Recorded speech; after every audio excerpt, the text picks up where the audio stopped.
I love my family. And then now I'm just playing video games in my room.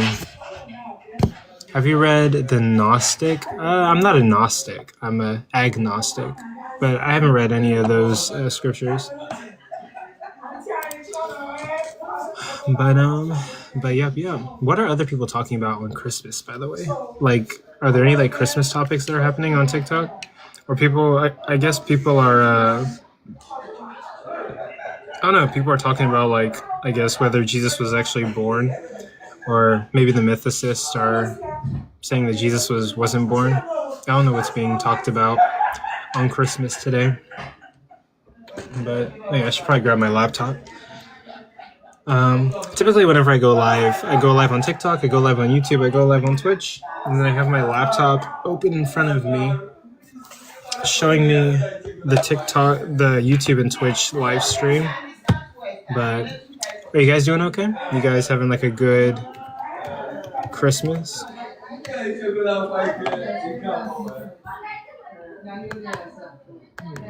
Booyah, booyah.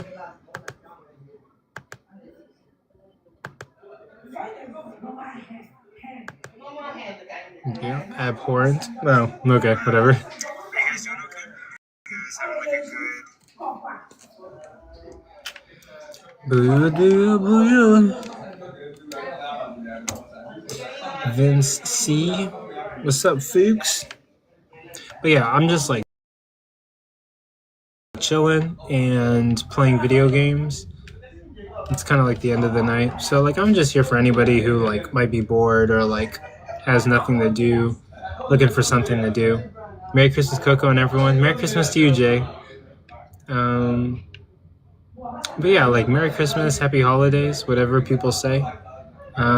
Maybe there's some atheists out there who don't like to say Merry Christmas. I don't know what they say instead.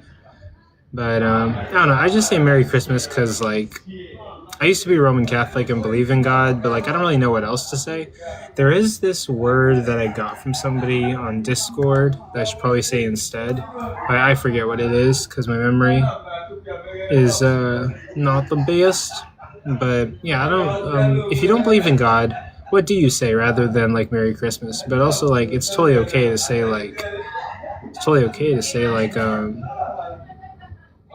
to say Merry Christmas even though you don't believe in it. It's totally fine. What is this? I got a keyboard. Oh. Oh shit. Why is it so... Oh god.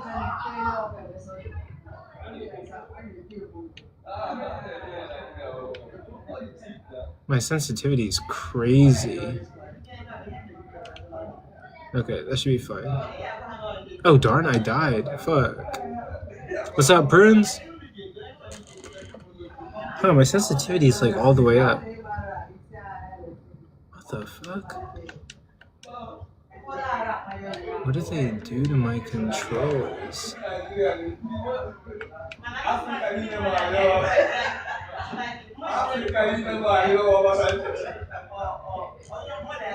But you guys doing okay? You guys doing okay? I'm just chilling out for anybody who wants to play Fortnite or anyone who's looking for something to do. I mean, like, now I'll talk to some people. Really, anybody that needs something to do. But I don't know, maybe today's a bad day because like everyone's hanging out with like their family and stuff. But I'll chill for a little bit, play some video games. I'm on the come down from like the holiday celebrations. I'm just chilling out. And I gotta figure out what happened. Someone messed with my controls. Let's see. Wonder if that's gonna like fuck my shit up. Oh no, it didn't. Okay, cool. That's dope. Oh, Prince, did you want to come up? Anyone can come up, but yeah, I'm just chilling. Yeah, I gotta figure out. I gotta lessen the sensitivity on this thing.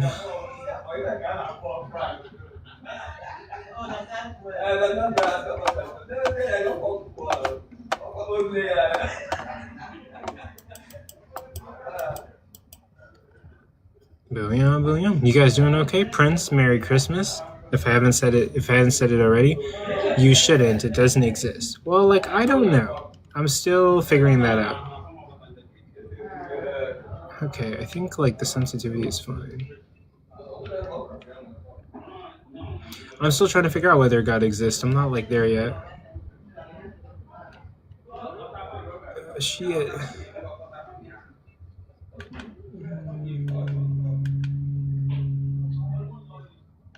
Settings. Okay.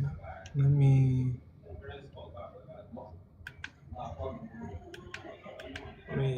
change. Oh, okay. Well, fuck it. I have to play it with like it. I have to play like this. But yeah, I should probably start streaming more video games on TikTok. I'm gonna start doing that this upcoming year. Stream more video games on TikTok. For anybody who are like video game lovers, what video games do you guys think I should play on TikTok if I was to like stream video games on TikTok? I have Fortnite, I have Hogwarts Legacy, I have Cyberpunk.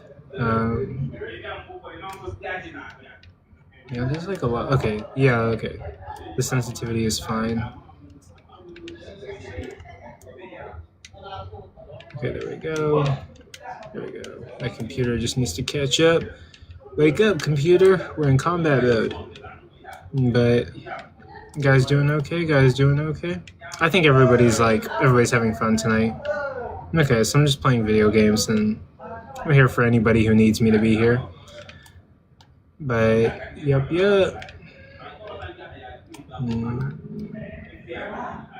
Actually, I kind of like the sensitivity on this right now. Playing Fortnite. For anybody who doesn't have anybody to hang out with, I'll be here hanging out with whoever, talking to whoever.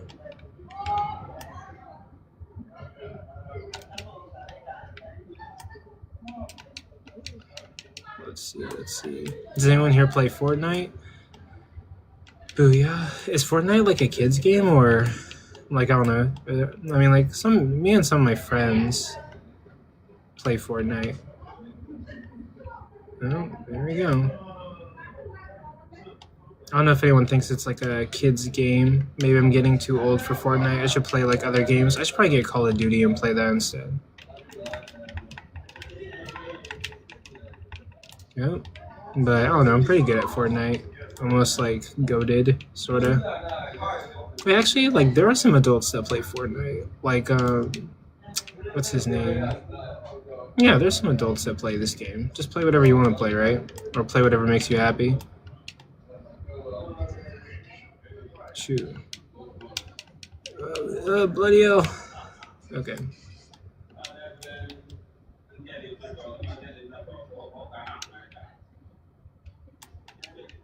But yeah, playing video games and, playing video games and chilling out with whoever, playing video games and chilling out with whoever, needs, whoever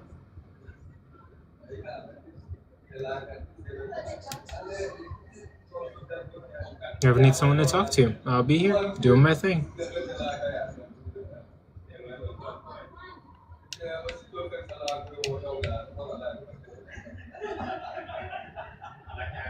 What happened? What is that? Interesting.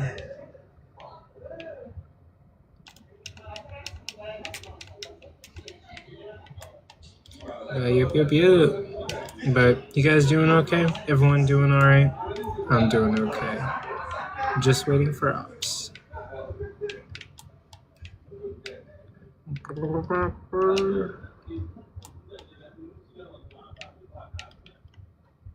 I wish I could show you guys what I mean, maybe I could. Maybe there's a way for me to. Well, no. I've thought about it.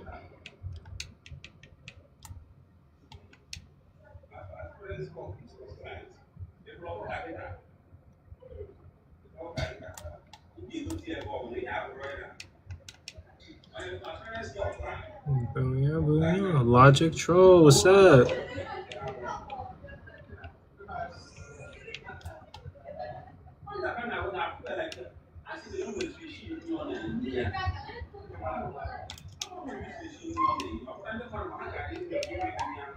Let's see.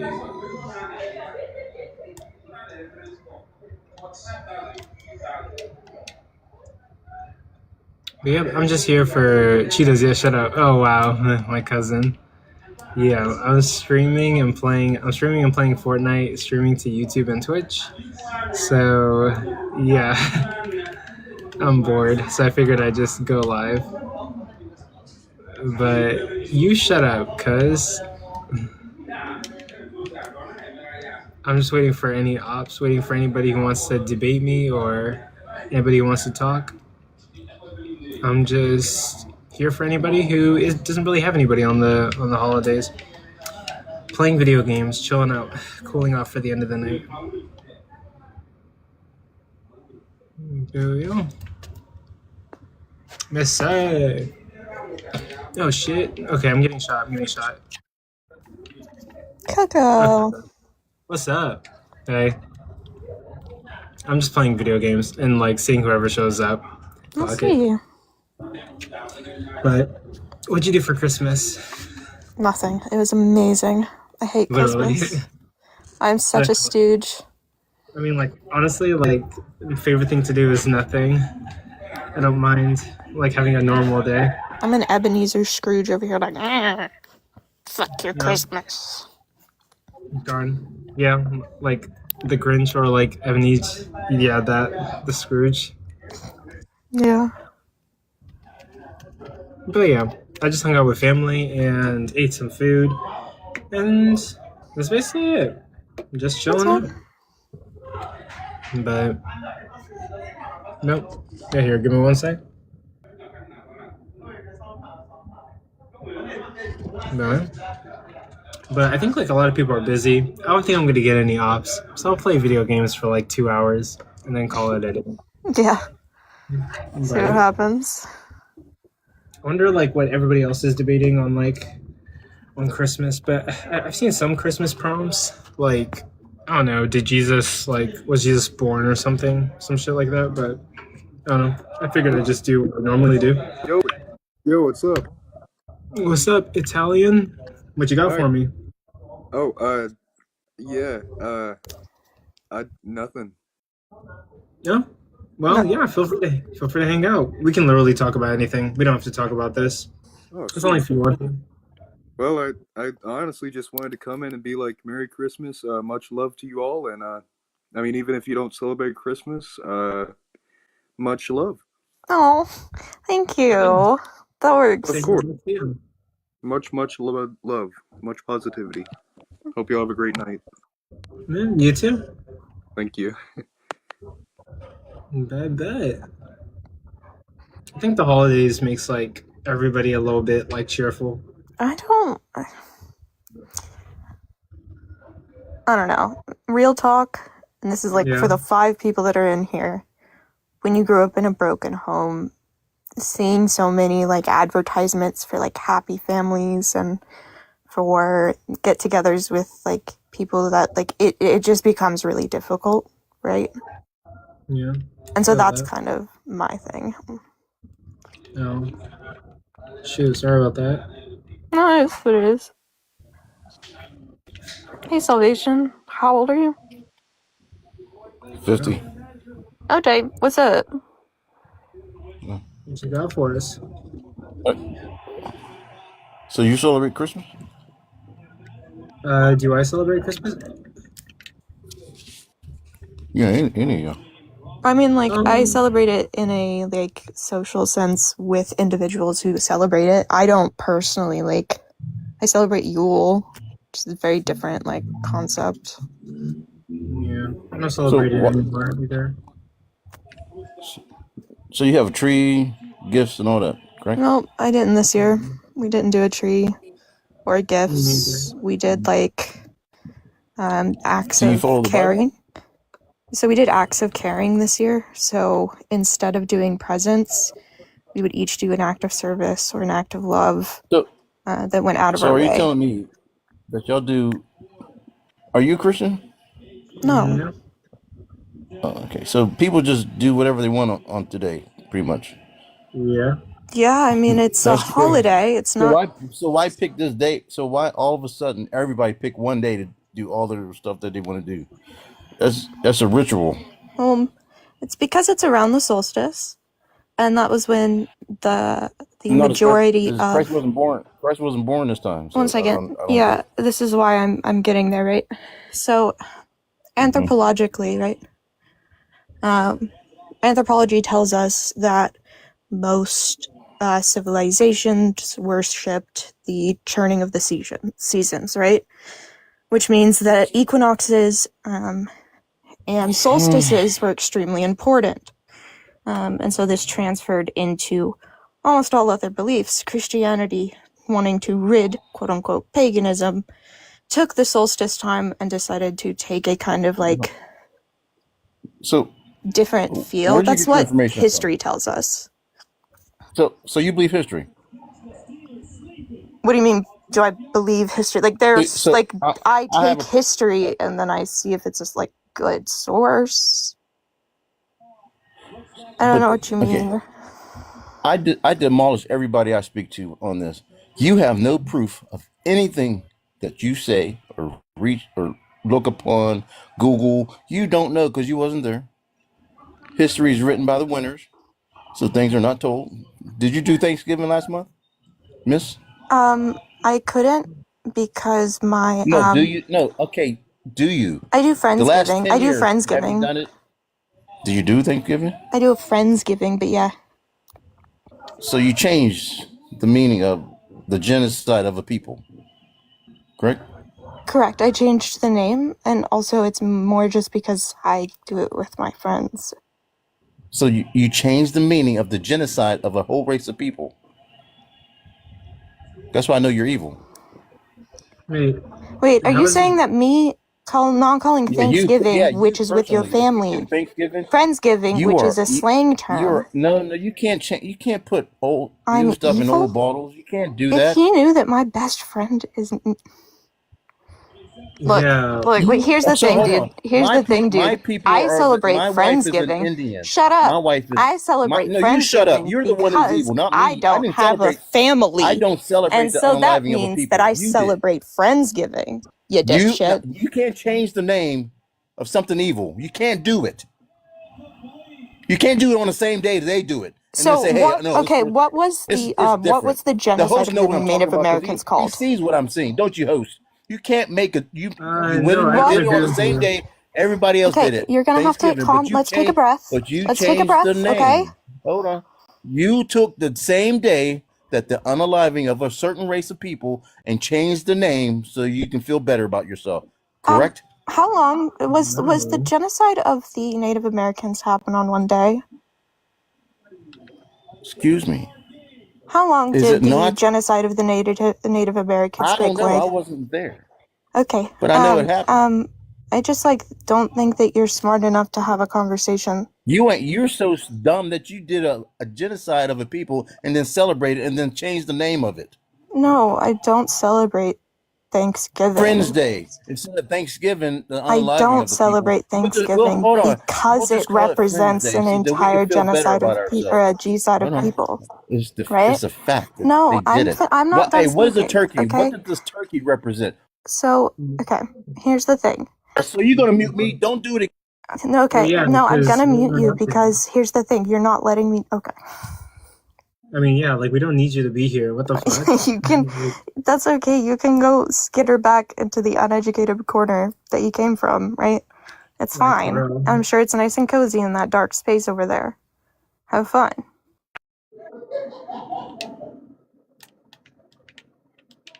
That laugh in the background was perfectly timed.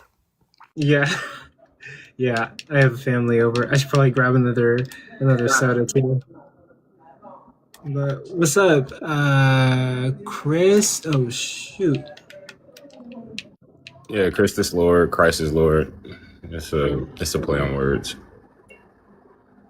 Oh, bet. Sorry, I was unaliving on Fortnite, but okay. Hey, what you got for us today? I was scrolling and I stopped in on the genocide of Native Americans. Yeah, he was bro talking about thought because I celebrate Friendsgiving instead of Thanksgiving that I was supporting the genocide of the Native American people, which is so not true. I don't think yeah, that's what he was getting at. Yeah, that's what he was saying. Well, he I was think have a saying Native that, American but friend. um, I think what he was getting at is that, like, do you think it was like a genocide of like the Native Americans? Are you asking me if there was a genocide of the Native Americans? I'm saying, do you Yes. think that? Yes, there Why do you think that? was. Because we have evidence of it. Yeah. What's the evidence? The evidence would be archaeological understanding, texts, handwritten stories, What's the also sites, what's the stories? battles. There's lots of different things that we can use, right, when it comes to analyzing this. So, what time was there like a dedicated genocide to the Native Americans? I mean, I can go get my notes if you would like me to. I don't know them right off the top of my head. I have a friend I can phone. Okay. Someone phone C. No, it's fine. Like, I also don't need to do those things in order for me to say I have evidence to believe this thing. I have evidence that God is real. Okay, can you provide your evidence and I'll see if it's convincing There's to a me? Bible that has been established. And The Bible's not evidence. Well, I mean, like, I you guess just okay. told, So you I just would say told that the me. Bible is evidence. yeah, actually, yeah, I was gonna take that back. The Bible is evidence, but I would say it's very weak evidence from like where I'm standing. Well, y'all Yeah, just I would say that believe- it's evidence, but it's not compelling. Yeah. So basically, like What the what Bible is your tells. grounding for it not being compelling? Yeah. So basically, like the Bible is just like it's evidence, but like to me, it's just like ancient text, along with like the ancient text of like plenty of other like religions that are written during that time. And like I would just need like stuff to substantiate the Bible. Also, like there's a lot of events that are claimed to have happened in the Bible that are just unsubstantiated, right? Like we don't have evidence of like a mass exodus from Egypt. And then Genesis tells tales about like the sun being created after the earth, but we know, given science and the study of like light rays, that the sun was, in fact, it came about way before the earth came about. Do you And think just the Bible is a scientific text? well, I mean, like if the Bible is not a scientific text, it probably shouldn't make claims about like how the earth was formed. Well, it doesn't make claims in that way that a scientific method would. It makes claims in like Old order Earth or Young and Earth? truth. I'm not a young Earth creationist. So you're Old Earth, that's fine. Okay, I just wanted to see where your stance was. Yeah. But also, like, do you believe like the Bible was written by God? The Bible was written by men, inspired by God. Inspired by God, yeah. But given that it was inspired by God, do you think if it really was inspired by God, like, couldn't God just tell men that, like, hey, the sun did come before the earth, rather than getting it mixed up intentionally or maybe on accident? No, it's describing the order of it's. So, like, before I became like a believer, I'm a very skeptical person myself. I had to look at the text as it was written, which it does use its literary devices, and it is translated from the original language of Hebrew, which has deeper. It's like the Hebrew is kind of like hieroglyphics in a way, where they kanji, Japanese kanji, where it has multiple meanings with each symbol. And from that, it describes an order of how the I'm missing a word. I ain't got no sleep, but But like, I totally agree with you. Like, the Bible's filled with like literary devices. Like, it's littered with literary devices. There's like allegories. There's like, there's allegories. There's like metaphors. There's similes. There's There's poetry, there's song, there's words Yeah. of wisdom, right? Like But we all it's like. in There's the. no one here that's gonna deny that about the Bible, right? I'm not saying that y'all are, but what I'm saying is, like, if y'all are believing other historical texts that are written by men, the one thing that would be preventing y'all from believing that the Bible is a historical text that is claiming something, which is that there is a God and that there's one true God. Yeah.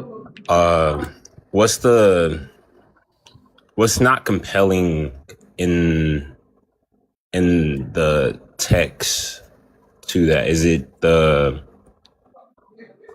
like the timeline? Like, It's gonna depend on the person, right? Like I might have very different reasons as to why I'm not compelled as comparison to Coco, right? For me, like a huge one is the inconsistencies within the omni-properties of God. For Coco, it could be something else, right? It really depends on the individual. So I can't give you I can't give you an answer for others, but for me, I can say that. Yeah, I'll just talk to you then. No, I mean it's up to Coco. It's his opinion. Do you want me to talk? Yeah, you can have it. Okay. No, you can talk. We can talk. What's up? Okay, so the omni presence of God. What's your problem with that? Omni-properties. Omni-properties. And so, what if? And this only applies if we're speaking to the same thing. So I'll ask you: is God omnipotent? Omnipotent. Which means all-powerful. All powerful.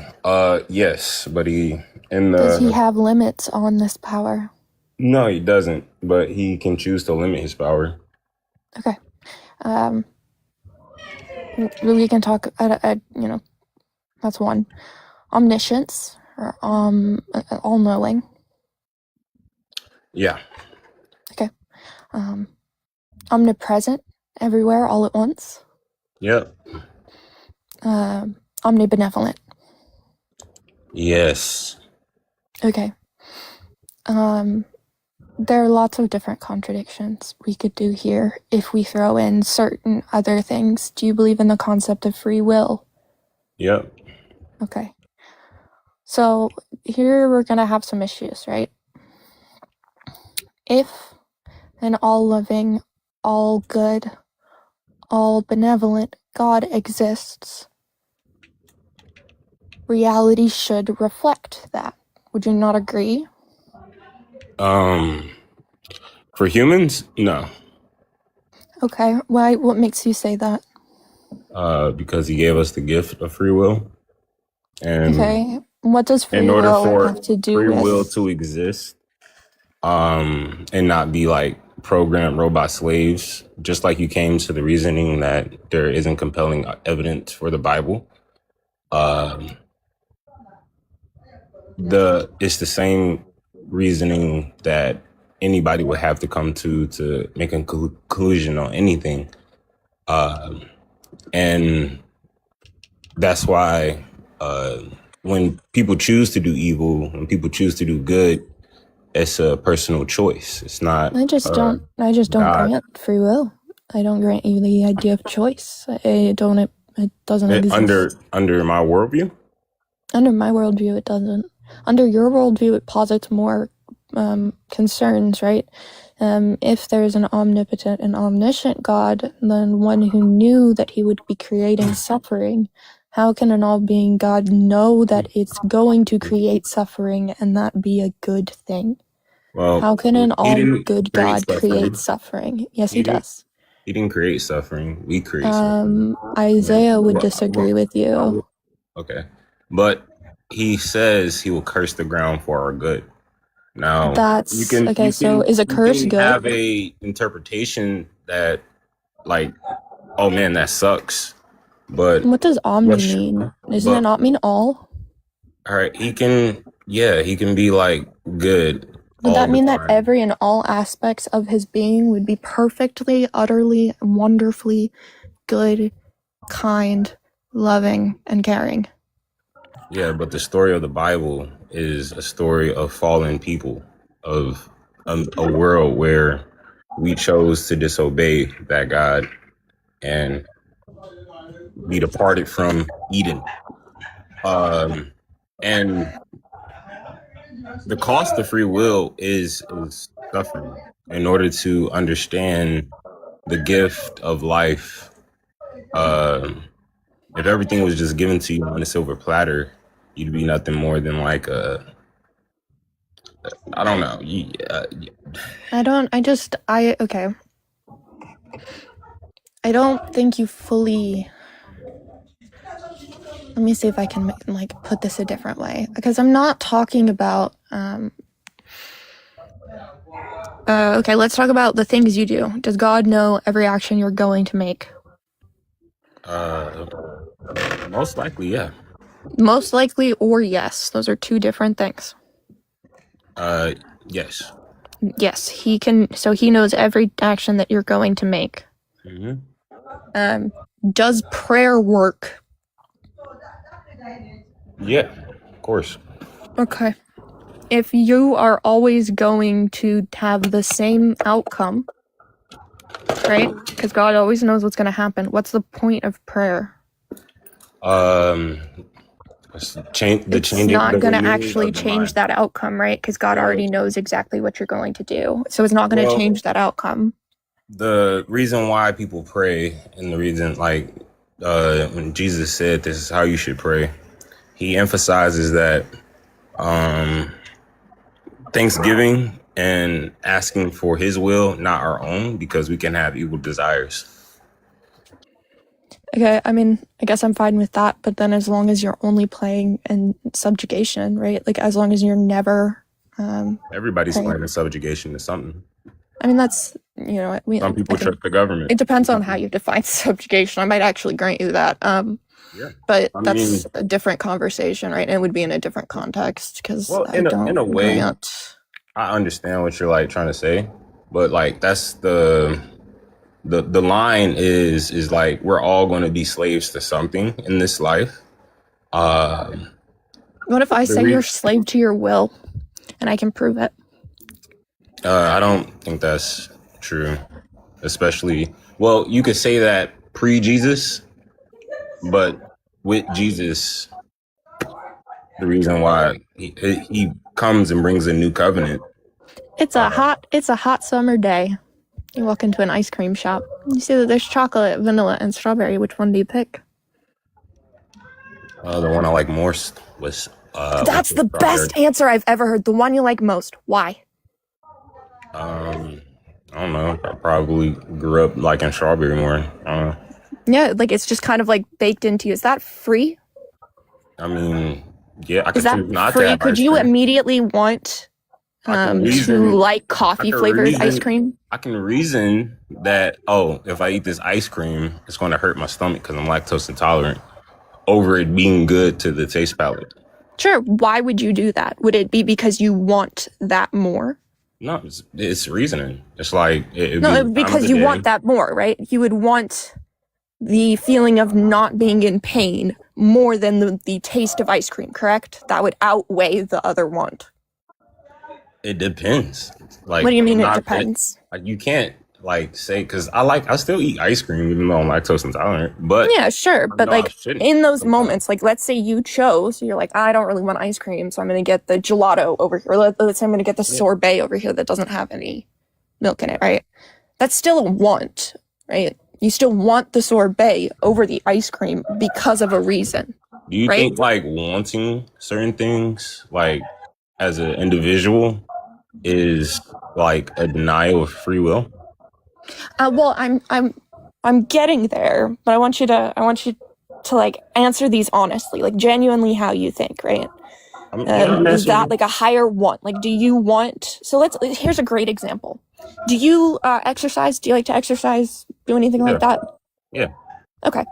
Do you ever really have a hard time getting to the gym because you're on the couch and you're like, I don't want to get up. I don't want to get up, but you do it anyway because your want of going to the gym and exercising or having certain outcomes, right, outweighs your sorry, there's an echo there. Outweighs your dislike of wanting to get up. Does that make sense?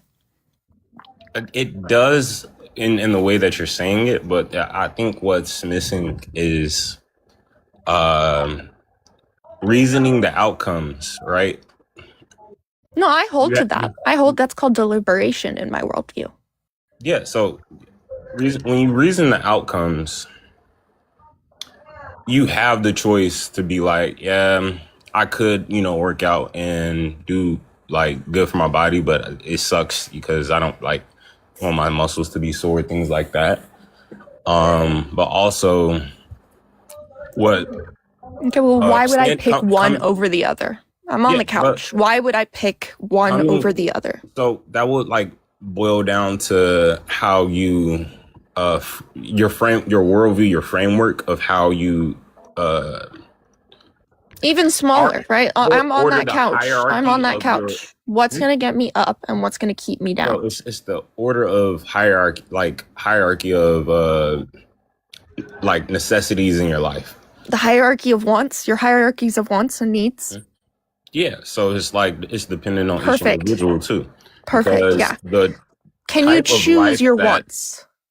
Yeah, you can.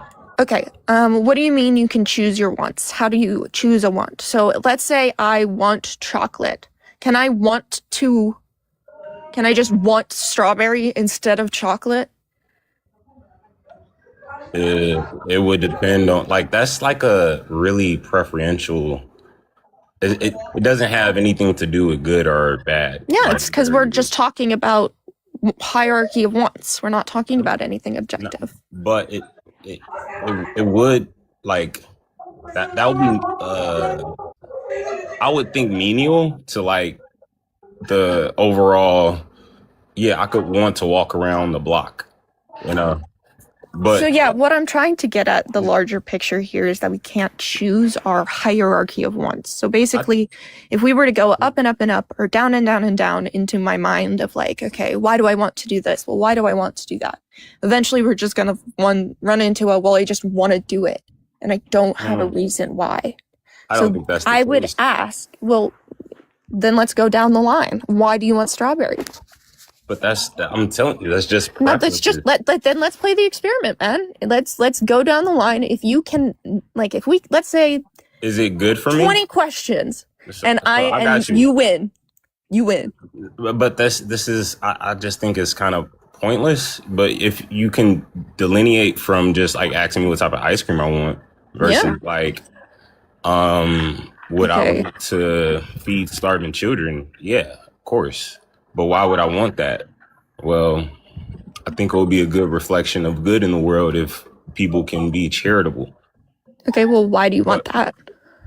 It boils down to where I place my faith.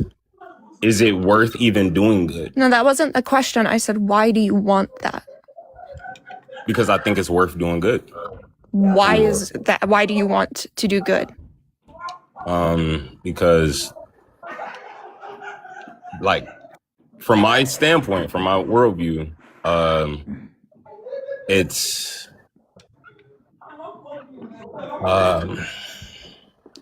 forget how to word this.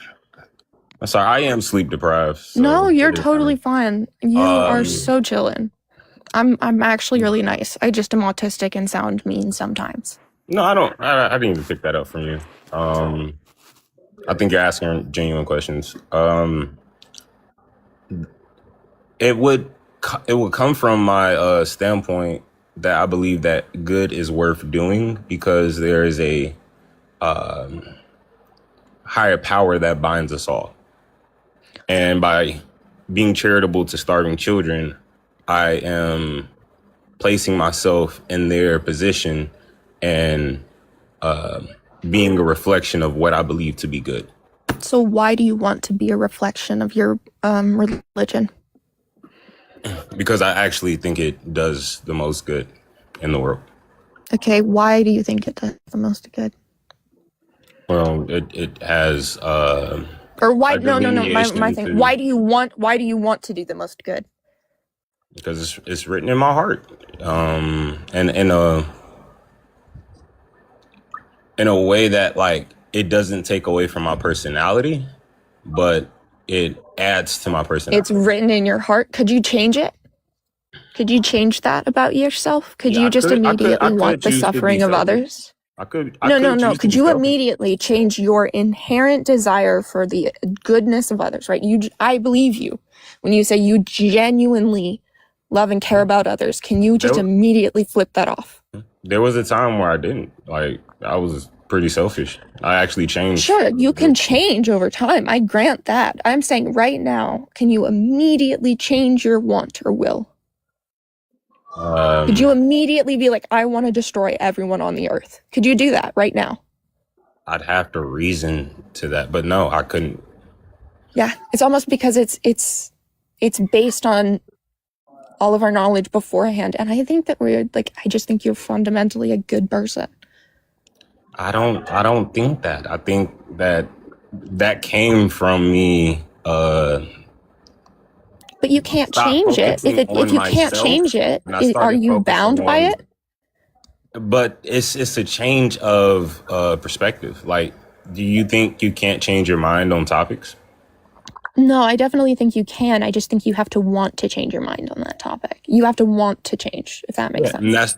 Is that your choice? And that want is still within the hierarchy of wants, right? So it really comes down to a hierarchy of wants. This goes straight into determinism, right? This goes into we don't have control about these innate wants and wills.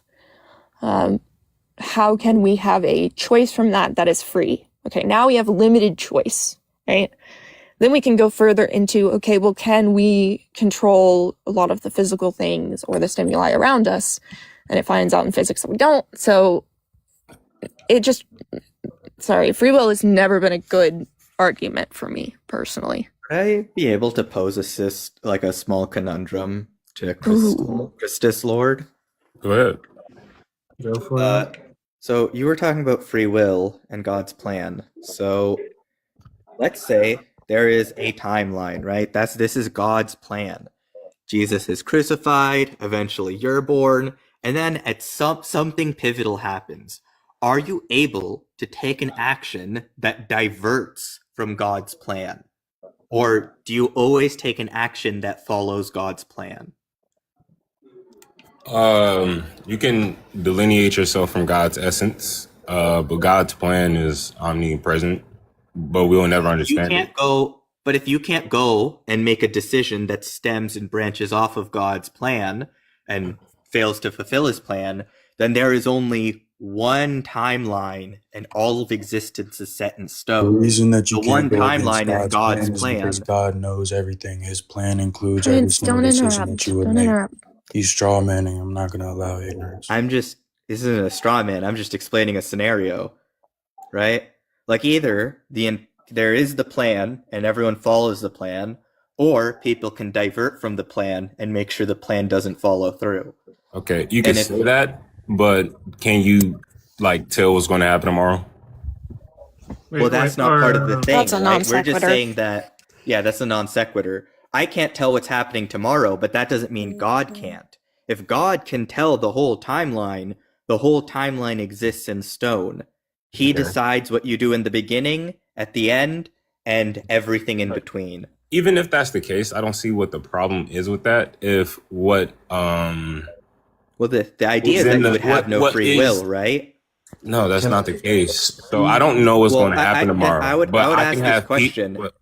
Can you ever make a decision that branches off of God's plan? Ever? Oh wait, so even to sort of accommodate what Prince was saying, even if you do change your mind on something, I guess Prince was trying to say God would have already seen you changing your mind on something. So ultimately you could never surprise God. Every single thing that you think you're doing or we're gonna change is just gonna be in God's plan. But I don't think that's everything is within his plan, though. Then he already planned for your actions, and you can't do anything different, right? There's a practice within the teaching of the word that that Okay. calls for intercession. So there's people that delineate from the essence of God, and God uses people who have faith in that ultimate being So to does this plead with those delineation, people. is this delineation part of God's plan or not part of God's plan? So in your view, it would be a delineation, but yes, it would be part of God's plan. Okay, then I'm assuming we can never act outside of God's plan. No. Yeah, so I'm a compatibilist, which is basically self-determinism. I'm not believe that bringing up the all words compatibilist or determinist or anything. I'm just trying to figure out, We're can talking about anyone free will, ever right? deviate from God's plan? That's it. Are you now. talking about free will in the libertarian sense? Regardless, if I'm let's say talking you do about the have free ability will, to make a Answer the decision question. outside of God's will. Can you Yeah. make any decision outside of God's will? Ooh, Yeah, no, I mean, no, if you're not no. doing, I would never if agree you're with doing that. evil in the world, it's outside of God's will. Okay, so that's No. any evil is not part of God's plan. So anytime evil happens, God's plan Yeah, fails. that's why I didn't say that. It I would definitely be part of God's will. That's No, that's not demonstrated. what I'm saying. But then you But see you where my said problem that is, right? If anybody's everything choices is God's One will, at a time. You're saying everybody's choices is hey God's guys, will, one second, but God's plan one second, isn't. one second, one second. on, We got a Kristen. lot of people up here, and I just wanted to say, hey, let's try not to talk over each other since we have so many people. Yeah. Also, Missy's a mod and Prince is a mod. But yeah. yeah. Like my whole problem is that it sounds like you can never make a decision that God didn't will. Every Well- decision that you make is part of God's will. There's Do you no not- escape. Do you not believe in a God? I believe in a God, but I don't believe any human religion is right. I think every religion made by man is wrong. All right, so you believe in a God. What's the unifying principle of your God? What do you mean the unifying principle? Could you give me an example? What holds the substance of what your God consists of together? Could you give me an example of a substance that So holds we together believe God? that God Like, is good and He has good things. His He wants good substance? things for us. And it's our ability to like participate in those good things. Why did he To make accept sin those then? things, good things. Yeah, well, I just want to say my thing of God. For me, I think making any like claims about how God's mind works is hubris, and I also think that thinking that God specifically cares about humans is a huge like prideful thing that we have. It's just egoism. It's just, being self-centered, because seeing the beauty of the cosmos, why the fuck are we preferred over everything else? And why would a God, if it had infinite power, care specifically just about us? It Right? Like, I just think all that stuff is silly. It doesn't say that.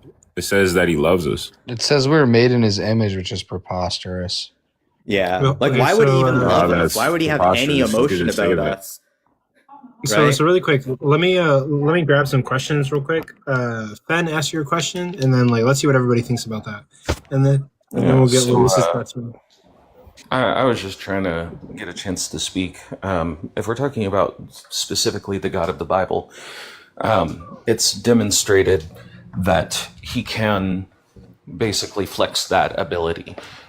Specifically, it's demonstrated in Exodus. We see that of the 10 different scenarios with Pharaoh, Pharaoh is, he seems to be able to choose to let them go because God specifically has to harden his heart. And God says that He is doing this so that He will not let the people go, very specifically. However, there are 3 instances where God does not have to harden Pharaoh's heart because Pharaoh hardened his own heart on those 3 occasions. So it seems to me that He'll let you do what you're going to do unless it deviates from the plan, in which case He will then harden your heart to keep you on the plan. So then would you have And you don't have free will. So then would you have or not have will? Well, okay, so we see that He only interferes in actions that would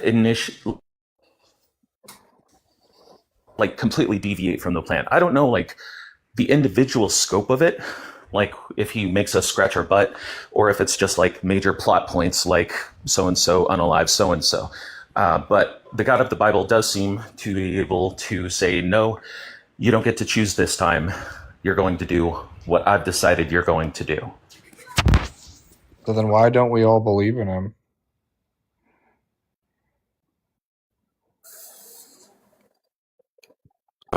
Because he's not real? I don't know. Right. It's just some bullshit. Come on, people. All right. So what do y'all believe in? Science? The thing is, Pharaoh didn't know his heart was being hardened either. It's not something we'd be able to tell. We would not be able to determine whether or not we are, being mind controlled by some otherworldly being or a deity. We just wouldn't be able to tell. So are y'all saying like all understanding, like anybody's belief is just cope? Yep. That's No, I don't hold to that. Science is pretty brutally honest and cold, and we just can't accept that because our feeble minds can't handle the vast expanse of the universe. oh, so there's no such thing as love? It's just what we use to socialize. It's not like a real thing. Dang, you don't love your parents? Physical. Yeah, I love my parents. Wow, Dumbass. crazy. Are you listening Love to is me? physical. Can you hit Wait, somebody with actually, love? hold on, really quick. How many people here are determinists? I'm a hard determinist too. I'm determined. And like, yeah, whenever it comes to love, I would say it's chemicals in your brain that are causing you to like have an attraction or a longing for somebody or a family member or a friend. That wasn't the question, though. Is it real? I would say it's real. Yeah. Let me ask you a question. It's a concept, not Is music real? Yes. Yeah. Is it? Can you weigh it? Does that? Well, I mean- what's your definition of real?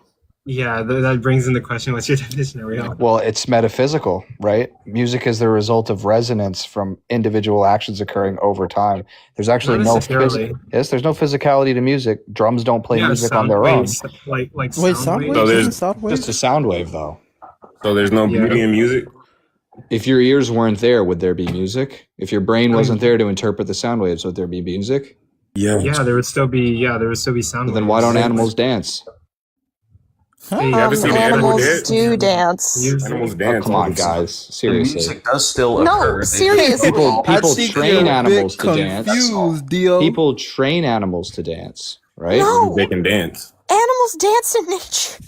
Yeah, but Yeah, I mean, that's not the animals do same. dance. Come on, you guys are But, like, conflating human music would've with just said animal that. mating So, cries. okay, when I'm talking about music, I'm talking also about the concept as a property dualist, a monist who also allows for things like concepts to be real and exist, right? No, I think So, like, I don't personally- understand what you mean when you just say, like, music is just sound waves. That seems How do like you it's describe reducing... it? How do you define existence? How do I define existence? Yeah. I'm gonna need you to be a little bit more, like existence would just be in a state Like when you say something of exists, right? It is in a state of being. Like my water in front of me exists. I could splash Sure, it, right? it exists in reality. Right. It's composed of like measurable elements that Not just that though. That's too narrow. But it's physical. It's you can interact Sure, with it. but can it's, I interact mentally with that water? Well, right? I'm I just- actually am right now because you've described water in front of you, and I've now engaged with that mentally. So is that Some water exists. not real to me, or is it real to me, or is it? Well, I'm the confused. thing about water is that like we can do science experiments of water, and that regardless of how you're perceiving the water and how you whatever you use to describe it, it will react the same way. No, every but this is time. a different question. Is that water real to me right now? Is that water on It's real your to the cup? world. Is it real to me? Objectively, water has an effect and impact on the world that's measurable. What that does that? I'm asking saying a it doesn't very matter whether specific or not question. you believe or don't believe in water. Water is affecting the world. Music, on the other hand, is up to interpretation. I know, but that's not answering my question, which is a very straightforward question. Is the water that you can see, observe, and measure and calculate, right? Is that real to me who cannot see, calculate, and measure it? Is that real? Well, the thing is, my definition of real, like you're saying subjective versus objective. I'm arguing for objective truths. The water is going to be water regardless of whether or not you can see it or taste it or touch it or use Oh, I it, agree. right? But that's not all that encompasses real. What about language? Because that's all music is. It's like a metaphysical thing. Logic, actual true language. It's just a way of communication. So it does Right, exist. but like It doesn't have to have an elemental source. It exists as a language. these are ways that we interface with the world around us, but that doesn't make them have weight the way water does. It is a tool. It doesn't have Like a people physical have component of noticed it. about water that it has an adhesive property. That's why it beads and runs down your leg and stuff, right? You see it in a lot of liquids, but water is that's what actually allows life. And So I got a question for you. How do you argue for truth if everything is just chemicals? science, Is that truth? So if you He has can the reproduce easiest way to something, prove possible. That is the most parsimonious. He just says science. Boom. Yeah. He has the Yeah, most but- parsimonious view here for like- that. That's I crazy. mean, it's just But- if you can reproduce it in a lab, then how are you to argue against its validity? No, it's so arguing for like. Do you think arguing for truth and like using the scientific method is the same thing? in many No, cases, I think when people try to talk about moral truths, I think there are no moral truths. Oh, www. so if the chemicals in my brain made me attracted to my brother, would you say that relationship is cool? If you guys lived alone in the woods, in the mountains, no one's going to stop you, bro. But if you live in the so city, it's not wrong. people are going to frown on that, right? no harm, no foul. Do you understand how that works? All I right. think if nobody judges you, that it's not wrong. What makes it wrong if no one judges you? Is there a victim? Yeah, so you don't believe in wrong or rights. Well, that's No, the thing, that's guys. not- Like, wrong or right. His view of wrong or right. I think his view of wrong or right isn't that there's an objective view, is that we come to these conclusions through debate, discussion, and our own experiences, right? Like, we feel W pain. Steel Man. We probably don't want others to feel pain, so we start to apply that in our moral systems. Yeah, I would Pretty sure go we all further. have- I would say that it's beyond our individual desires, and the only way we can survive as a species is by following these rules. Because we have found through tribalism, tens of thousands of years, mind you, before the written language, that we could not interface properly and grow if we were constantly mistrusting each other. And we build trust through these unwritten rules that became law. So you couldn't call a murderer wrong. You just have to say like what you did was harming others. It wasn't wrong. You're Is that not the same thing, One effectively? second. You're being very loose with your language where we're being very strict with ours, right? So I'm gonna need like, what did memory problems, Coco? You can't call a schmurder wrong. You just say that it is harmful to others. Does that help? No, sorry guys, I have. I'm just memory saying about issues. morals being. I think harm is a very good baseline. What's the Because harm is something that is objective because we can measure harm in a lab. Yeah. You can also measure.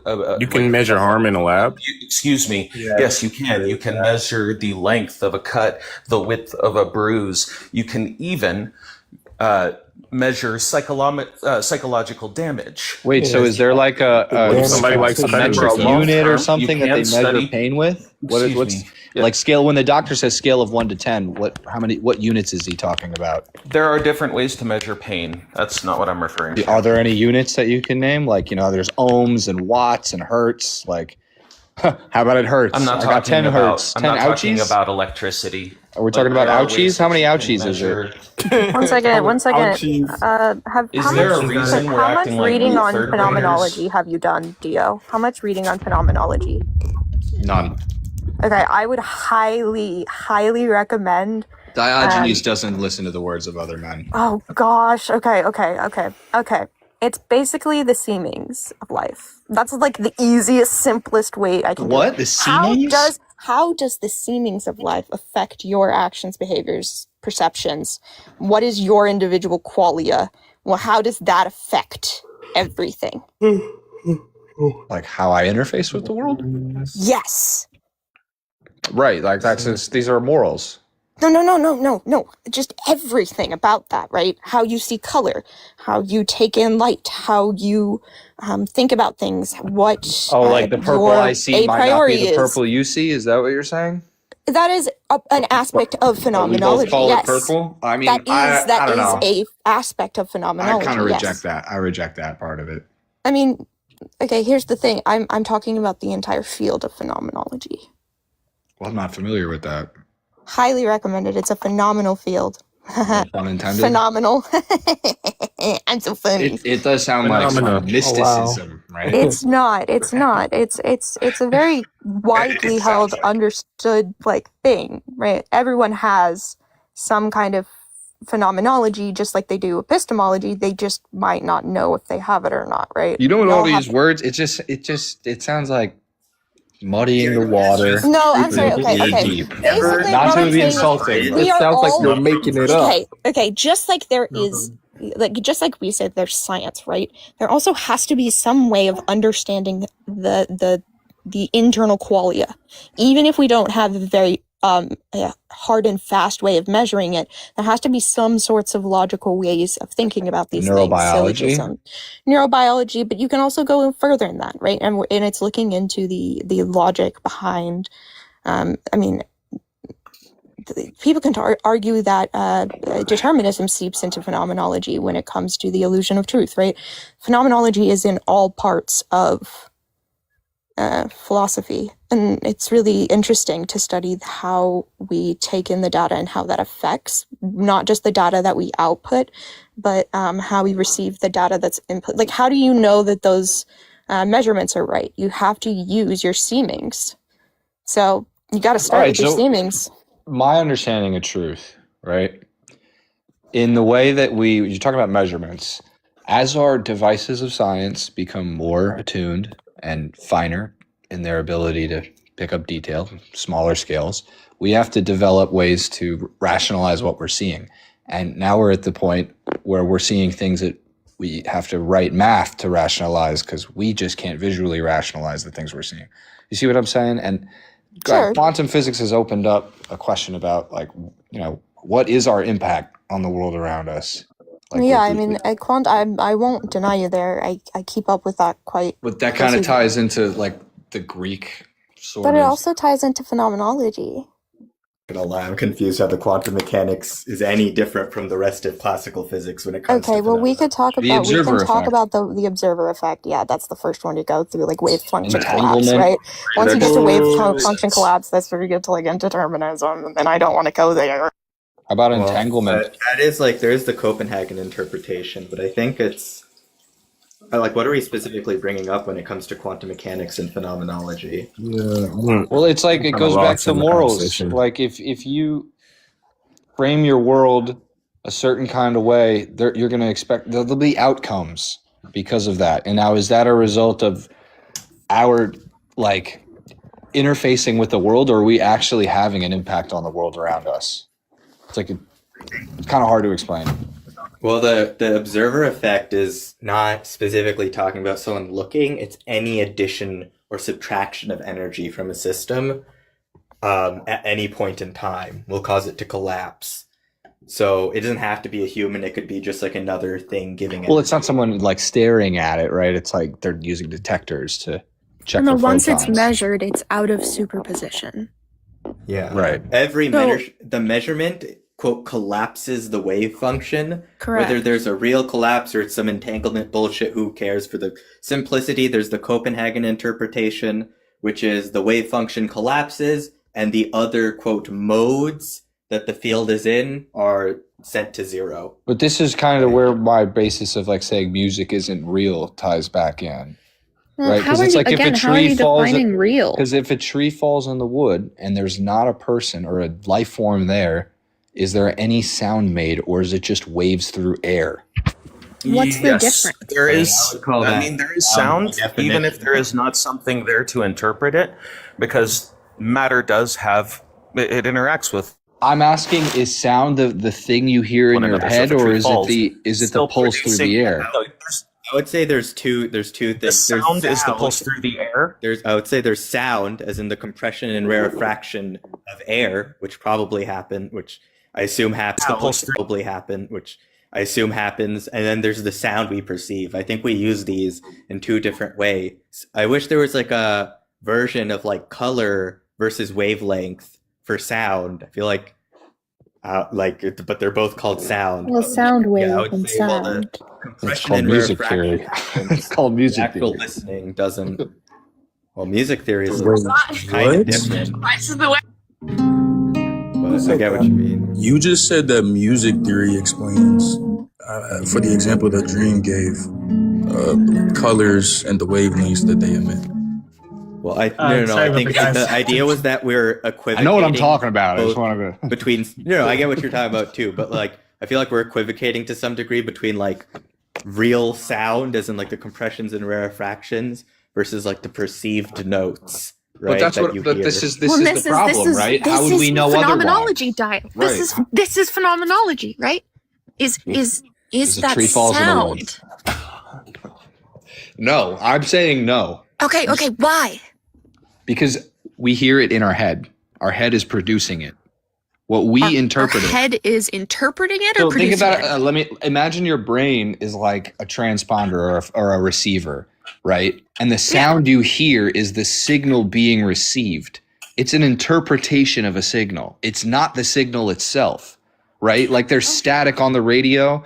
It's like maybe it's an but does that approximation. make it unreal? Just because, so the perception of that. So let's say the song Bohemian Rhapsody. I'm sure we've all heard it. Is that a real? Is that a real song? Let me ask you it another way. Put it another way. In animations, right? They have to play it above like 24 frames per second, meaning every second you got to draw 24 pictures. Because our eyes are framed. Yeah. That's because we're somewhere around that, right?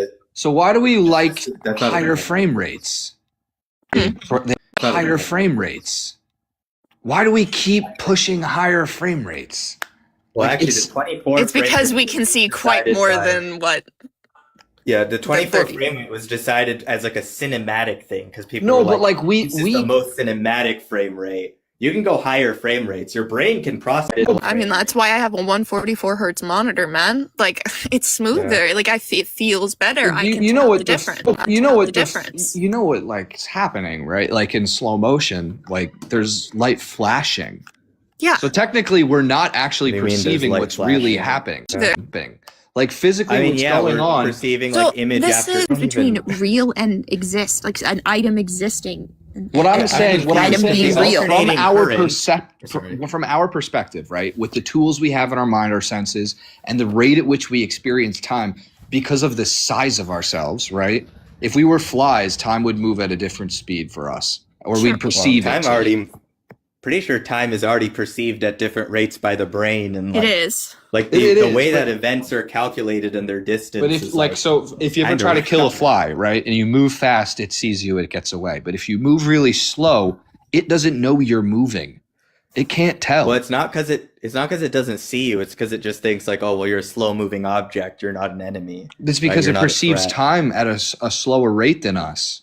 We don't. No, I don't think it has to. We don't know about how flies how could we time. access that qualia from think a fly? about it. They're like 1,000 times don't just smaller think than about us. That. I need science for that, homie. It's the theory of relativity. I would say this. It's the theory of relativity. That's not relativity. Yes, that's it is. Not relativity. Dude, they're like 1,000 times smaller than us. I just want to ask a really specific question. What do you know about special relativity? But think about it. Mass you and know inertia. anything about special relativity? Dude, when you're smaller, time moves slower for you.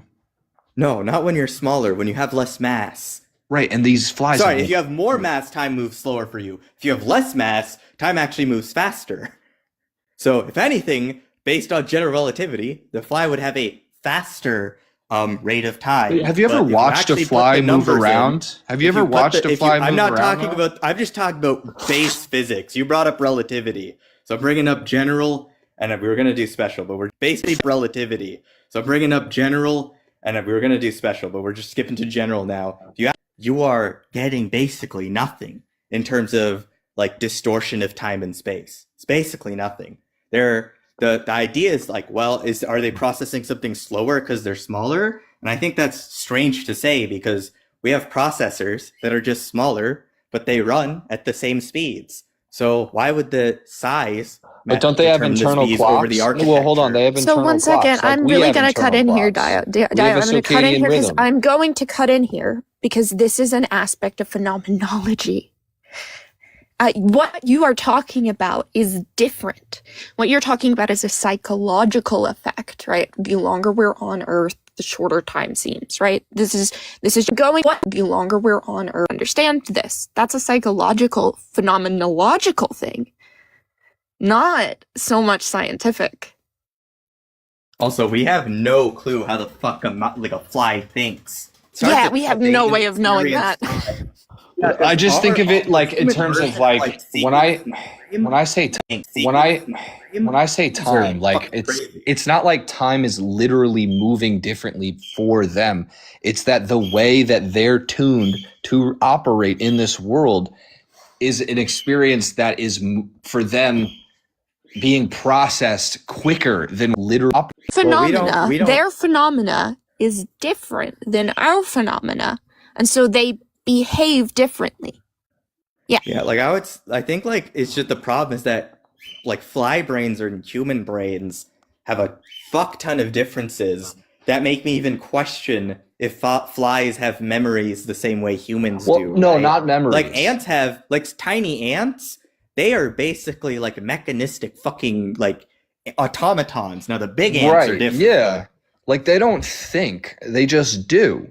Like they're just basically a brainstem. Like that's all it is. But then where does that like on like, let's say there's a gradient, right? We go from small ant to those big ass fucking ants that are like the size of people's arms. Those ants seem to actually have some sort of like personalities and other. There's no ants that big. What else? I don't remember how big they're fucking huge. What are we in Pokemon? Okay? They're like a foot long. They're fucking scary. Dude, they can get big. Yeah, like they're like the African ants or whatever, like or not South African, South American. I'm fucking stupid. They're always African, huh? Actually, I got my my race tier list mixed up. You know, no, I'm kidding. Always Samoan ants. So it's so funny because I really think like phenomenology is basically this idea, right? Like when you're a child, you think of like a year seems so long, right? A seam, right? Because it seems like something that's a phenomena. But why is that though? What do you mean? Why is that the case? It's because our brains have more information, right? So as we get older, we have more time to process, and so we have more to relate it to. Like when you're 4 years old, you've lived, you know, since you were 2, you've doubled your age. Yeah, you've got 50. It just keeps taking longer to double. And it just keeps getting longer. Yeah, that's part of phenomenology. Yeah. That's part of psychiatry, psychology, right?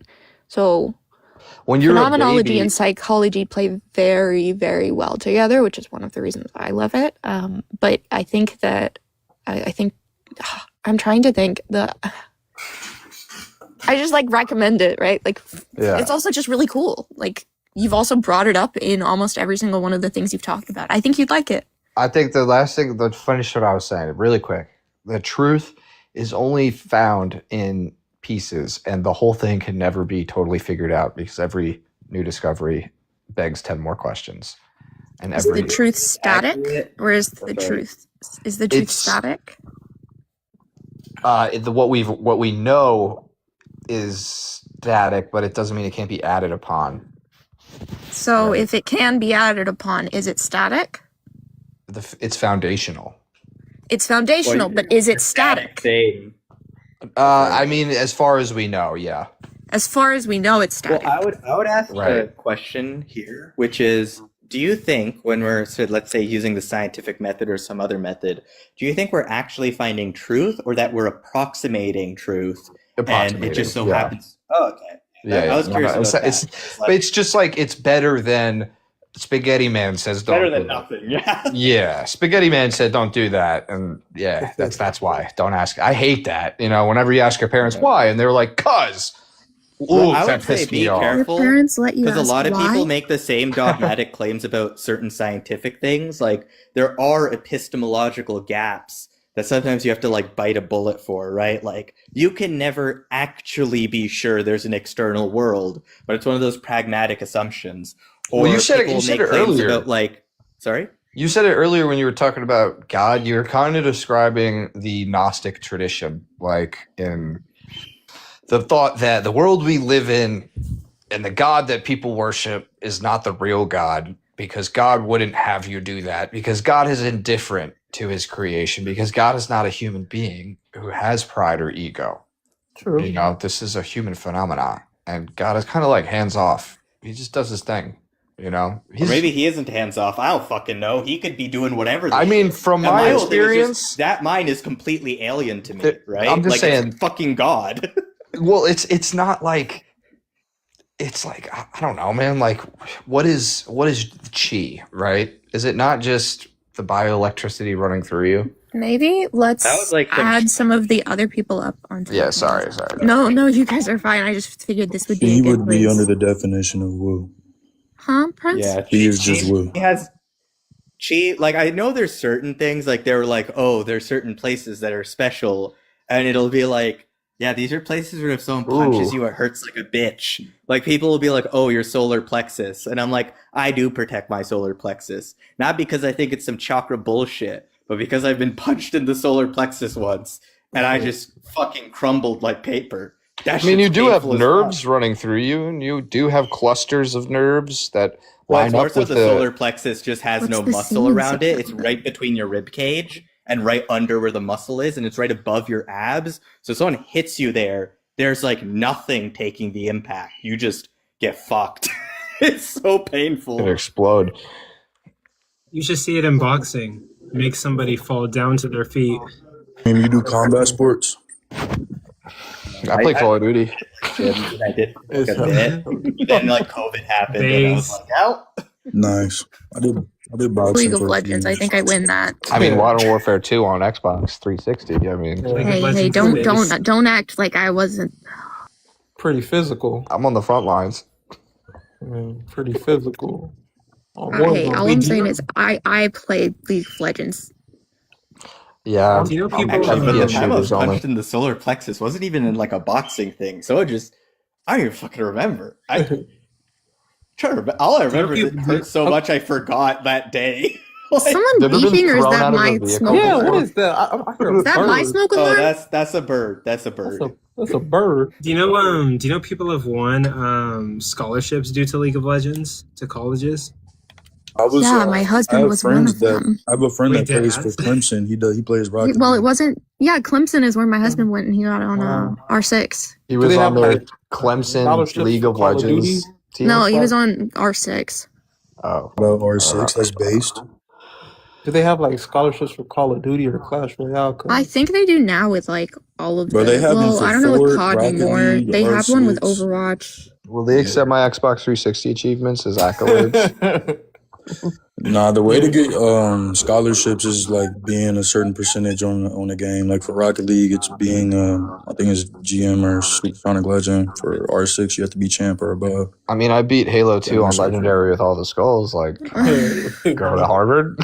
No, like there's certain like if you fall within, and so I have multiple friends that like coach. That's their job, right? Like I have multiple friends that coach. I main Ganon in Smash.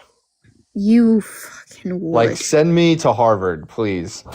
No, I could be in the SEALs. No, you can maybe go to your community college if you play Ganondorf. I'm sorry. I know it's. I got melee. over like 13k GP, so million. Dude, I mean, not K. no. Wait, 13k. Wait, hold up. I need to know if this is melee, brawl, or ultimate. Okay. Okay, Ultimate. this is gonna for me. It's brawl On because all of that's- them. Wait, on anytime there's a Ganondorf, I'm playing Ganondorf. Wait, anytime there's an Ike, I play Ike. I play Ike Read too. W, that's based. Let's go. Dude, I No, feel I like can't. such The a fucking best spike loser in at this the game. point because I just played Marth. I fucking love Marth, and I play everyone Marth as well. Yeah. I also like Marth. I play Ike, Marth. I don't know if you guys have ever gotten Pyra the and spike. Mira. With what's that Ganondorf? kid who does like that kid who does the magic? Ness. Yeah. Oh, He's cool. PK Thunder. My little brother is a Ness. You are man. actually He's my crazy. worst nightmare. Yeah, Ness is. I also was a Kirby down B kind of gal. Oh, that was my next choice, definitely.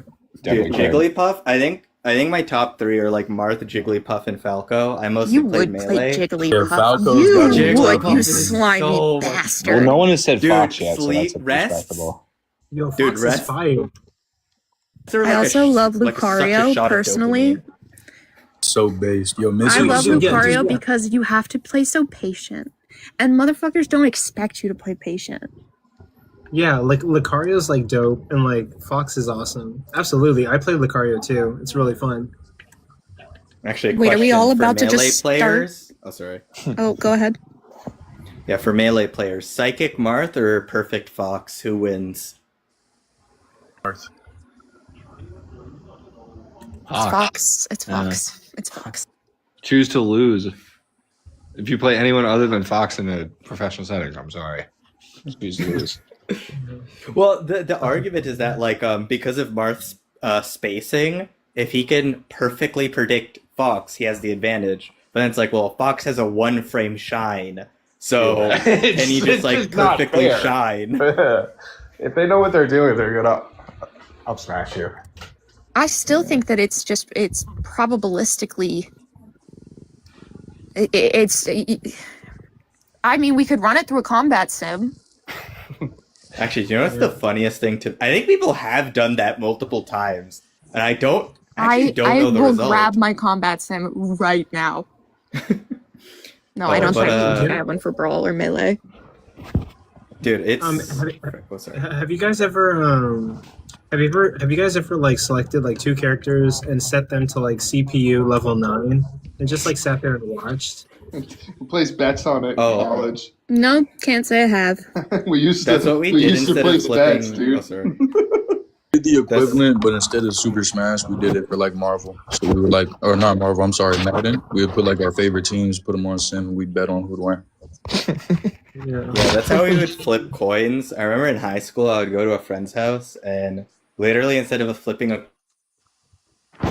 coin, we'd like all pick a character, and then we'd be like, okay, which of these level 9 CPUs is about to win? Or, and another time, when they're really low level, is sometimes even more hype. I'm not gonna lie, seeing a CPU just slowly walk up, and you're like, oh, come on, baby, come on! And then they get up smashed, and it's like, oh, damn it. There goes my bet. So, why should I believe in the Christian God? Question. I want to ask, like, what is your opinion on classical theism, like Aquinas' first way, and like, is there any way to refute that? I need to start reading more. I think you're gonna have to give me a specific view. So it's basically the law of motion, how motion proves God's existence. I've heard about that. Yeah, like So a lot of kind of people like a talk first about- causer thing? Yeah, basically the uncaused cause, the unmoved mover. You got this, Coco. People speak about it a lot. Like I hear like Aquinas' first way more than like anything, but I really need to read on church fathers. But explain the argument to me. I could probably give The you way a- that Thomas, I just had a conversation with Justin about this. The way that Thomas would describe it is that God's ontology is purely act. So that's the way that kind of works, that it wouldn't be contradictory. Again, I'm not a Thomist, so I wouldn't be able to still man the view correctly, but it's basically just that God's ontology is purely act, and that's why it's logically uncontradictory that he would be the immoved mover or the uncaused cause. Yeah, because I've seen like some type of like arguments against it, like the infinite regression, but then again they try to refute the infinite regression argument with like I take the infinite regression. yeah, so like say like dominoes go down because stacked dominoes, they collapse and fall over each other because someone pushes it, right? But you don't have like an infinite amount of dominoes just infinitely, just falling over. How do you know that? I don't. Exactly. That's why I take the infinite regress. Yeah, some people don't even affirm like some of the laws of causality. Some people don't think causality has an ontology. Mm. I thought Some the people true also think symmetry the earth is breaker, flat. the simplifies just if you're saying who created God, and they say, well, God doesn't have a creator, therefore God is an uncaused cause. So we have an uncaused cause exists in both of our realities, whether we're theists or not. Yeah. So, but You the ex- fact is, like, they have to. I feel like they have to prove that there isn't infinite regression. Like, why is it? Like, how can they prove there isn't? What's the problem with infinite regression? Is what I want to say. well, I wanted to clarify. What did you mean that in both views there'd be an uncaused cause? What's the uncaused cause in the atheistic view? There could potentially be an uncaused cause. There could be, Gotcha. or not. So it's the potential, or the potentiality of either God doesn't have a cause, therefore is an uncaused cause, or the universe doesn't have a cause, therefore an uncaused cause. Oh, the universe would be just like contingent or like Could be finite. continuous, It finite, wouldn't be in infinite. It would parallel, be yeah, I think infinite. the consensus right now would be that the inflationary field would be the uncaused cause. The universe is contingent on the inflationary field. Just use the word potential in your sentence, and I'm fine with that. But when you just make a definitive statement, I think you have to back that up, right? But if you just say potentially, then I'm okay with that. From that point, you would just give arguments for, which side you support, right? Giving credence to which argument. Yep. Whatever increases your confidence or decreases your confidence and the potentiation of that. But you're not speaking in absolutes. That's the only thing. You just got to stay away from speaking in absolutes whenever you debate in that type of an argument. No, but I guess like for Thomas Aquinas' first way, I guess he's positing that God is like just pure act and like he's the first cause. Right. But like, He's why an should somebody uncaused accept that? cause. That's what I'm saying. Like Yeah, but like, they're putting an exception to their own rule. They're having atheists say, well, how do you explain an uncaused cause? But they're using an uncaused cause for their entire argument, which is God. yeah, but like I guess that would just be a presupposition, right? Like, Correct. why would I accept the presupposition? Right. Or like, what would be the motivation? Wait, for that's not how the argument is. See you later. Like they're saying that they're. Oh, Yeah. Go ahead. well, man, were you making the argument or you were just talking about it? Yeah, we were talking about it. Oh, Yeah. No one made a claim about it. We were just talking through how those different conversations go. That was all. well, yeah, God wouldn't be an exception to the rule. So because obviously, He is the uncaused cause, right? So we're saying to every effect there is a cause. So if no. he What is the we're uncaused cause, saying then in is your worldview, an uncaused cause exists. That's what I'm saying. That's why it's a contradiction. Yeah, That's not a.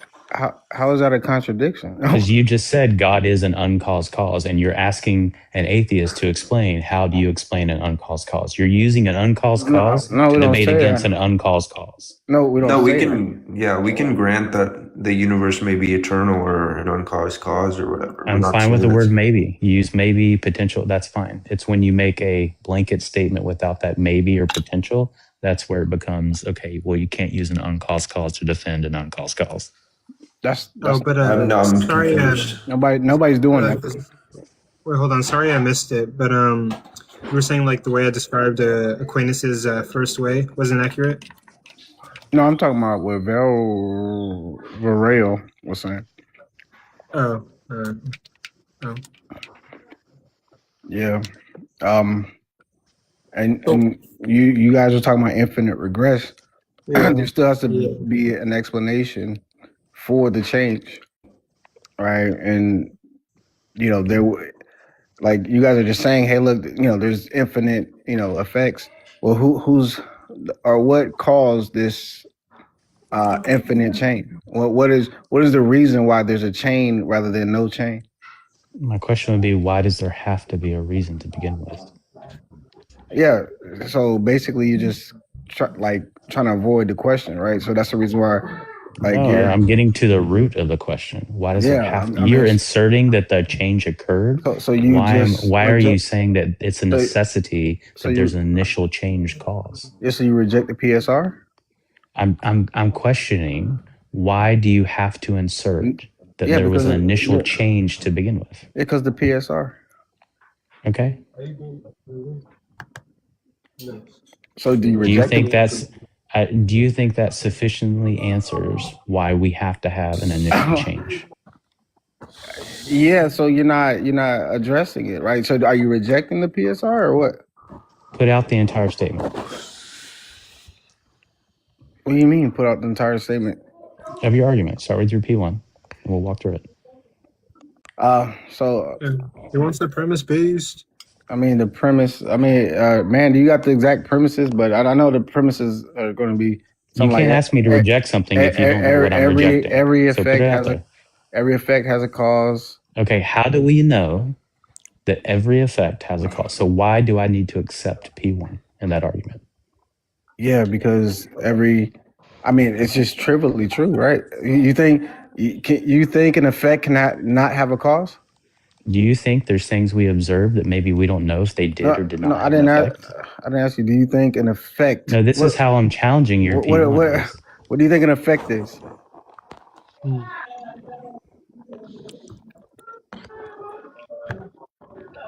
Sorry, I'm in a battle in Ghost of Yote right now. It's really intense. Sorry, go ahead, say it again. I'm saying, what do you think an effect is? Effect would just be a delta. What do you mean by that? Just a change. A change, right? So, right. So you think changes can happen without something causing the change? Potentially. And what's the argument for that? Potentially. There could be things we haven't observed that did not have a root cause that spun them into motion. I'm sorry, that doesn't even make sense. The fact that it's an effect, right, means that there was something, right? Even if you wanted to say that there was something within itself, right? But something had to cause the change. Something potentially might have caused the change. Bro. For well, something, we're asking you, why does it have to be the case, right? Yeah, why is that does that have to be the case? Yeah, for something to go from one state to another, there has to be a reason for it. There has to be a reason? Yeah, whatever that reason for the change is going to be the cause. Well, to be fair, it is. I will be fair with it. It is a controversial premise. It reminds me of Alexander Vilenkin. He is a cosmologist who thinks the universe began. So part of the Kalam is he'll accept that premise, but he does reject the premise that every effect has a cause or something like that. So it is a contentious premise. There's just not enough we know about quantum mechanics to state that we know every effect has a cause. I think that's a very bold statement that we don't have proof for. I don't see how the quantum world would affect that. I think there's a lot of weird things in the quantum world we don't understand. So that's why I'm saying I'm not going to make a blanket statement about something that I don't know. It's just holding that we might not even need this thing. See, that's why the Kalam is a hard argument, because you have to motivate all these two premises that are very contentious. But I mean, if they're right, then I think that says a lot. But yeah. Also, Merry Christmas, everybody, or Happy Holidays, and hey, PRK. Yo, what's up?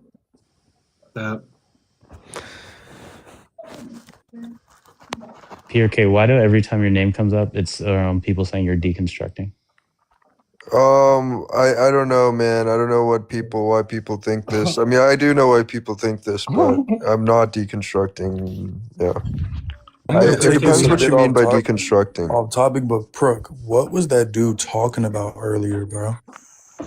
I don't even know what you're talking. The ghost dude? That was like. Oh yeah. Bro. I don't know what he was even saying. I don't know what his argument even was. He formulated a syllogism. He just kept saying, I mean, he could have been a ghost, so the religion's wrong. Yeah, I didn't understand it at all.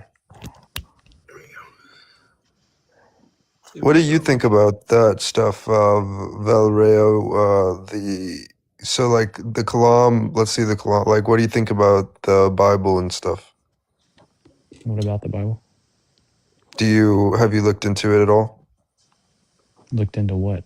It's a very like like if the people existed, if there were certain events that were true. well, I don't know. I'm sure there certain parts may be true, certain parts may not be true. It doesn't really affect my level of increasing my confidence of whether it justifies a belief system or not. But I'm sure there's things that might be historically accurate, things that may not be historically accurate. I don't know. Yeah, that's right. That's right. I would probably agree with that. I don't know. I'm not gonna really get into it too hard right now because I always do. But yeah, if anybody else wants to say something. Why should I believe in a Christian God? Can someone Why do I convince me, believe in the please? Christian? I'm still waiting. Well, I Like, believe I've in been the. waiting for Yeah. so long. Someone convince me. I just believe because of the resurrection. But yeah. I know, but I don't grant the resurrection, and you know that.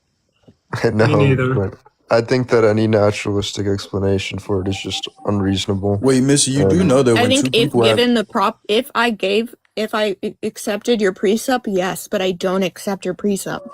yeah, Like, if I accepted your precept, sure, but I don't. And wait, what's my precept that God exists? That the Bible is accurate and can be trusted.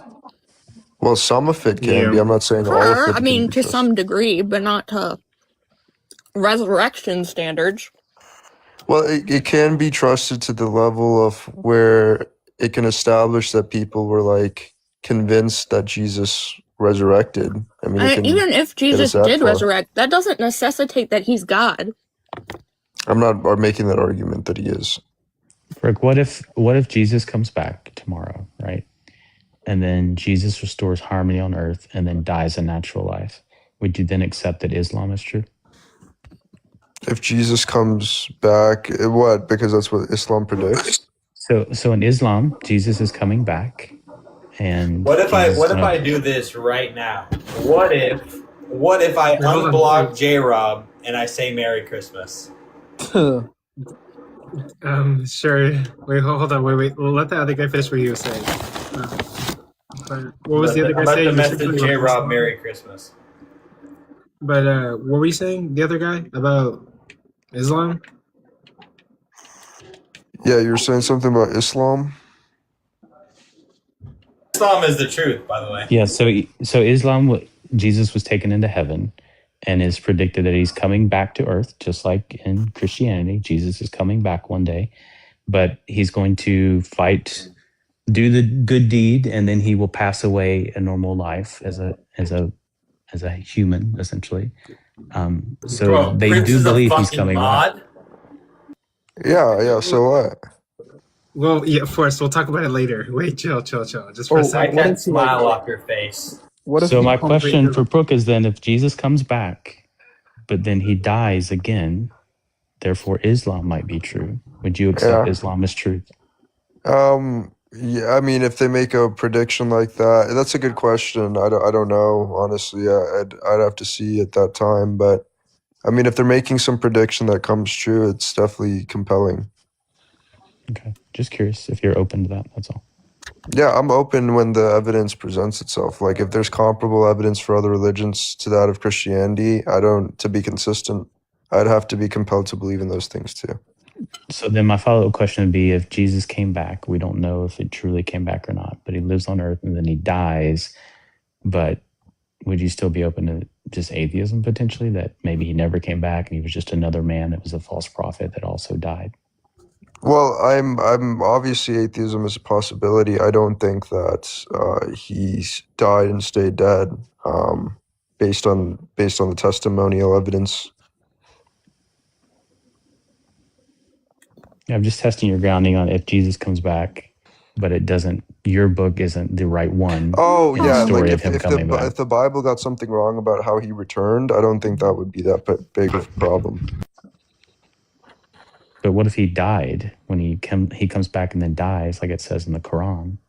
If that actually happens, I don't know, man. That's a weird hypothetical. I don't know. Well, the problem is that a lot of Christians don't know that Jesus is coming back to earth according to Islam, right?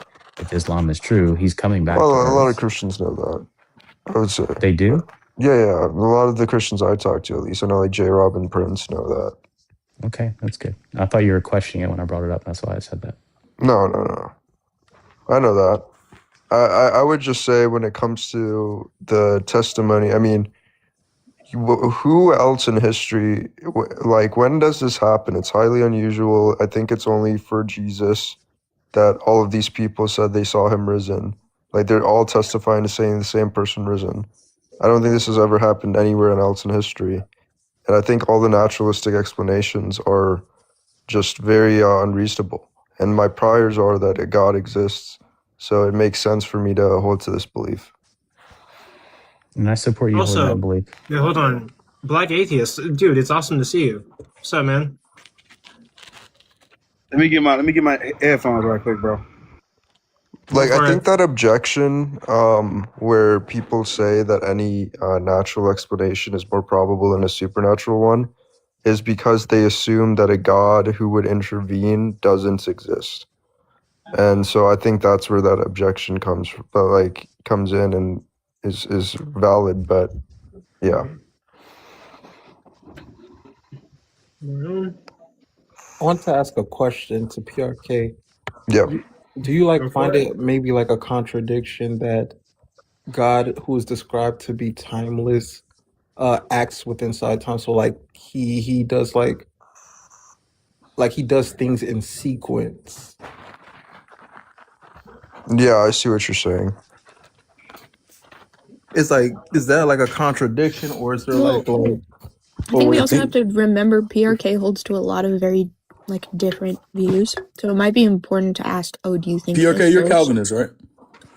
Well, I've looked into that view before, and I wouldn't say that I have a position on it, honestly. No. Man, you brought up like the I think something gifted you, Coco. Something big. Yeah, nice story. It was huge. Oh, Chris, thank you. You know how the It's Thomas will say that, $2. like, By the way, Chris is a great person. Please follow Chris. I love Chris. God. Chris is great. He you knows know how about you perfume mentioned the and, Thomas like, and how they say that colognes. God is purely act. Oh, hold on, Missy was talking. Let Missy get it. I was just saying that the guy that gifted, he likes colognes and perfumes, and I do too. So I really like him. Hell yeah. Wait, Missy, what's the favorite perfume that you wear?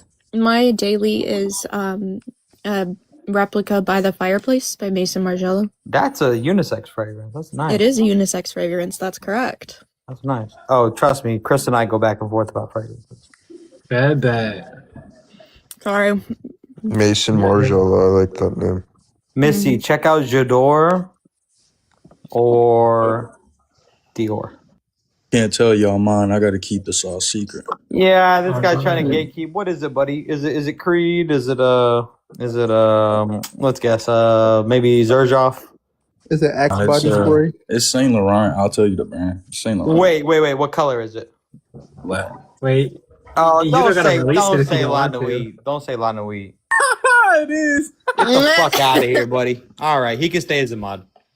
That's a really good scent. That's a really good scent. Scent's ass. I'm gonna be real honest. I love that scent.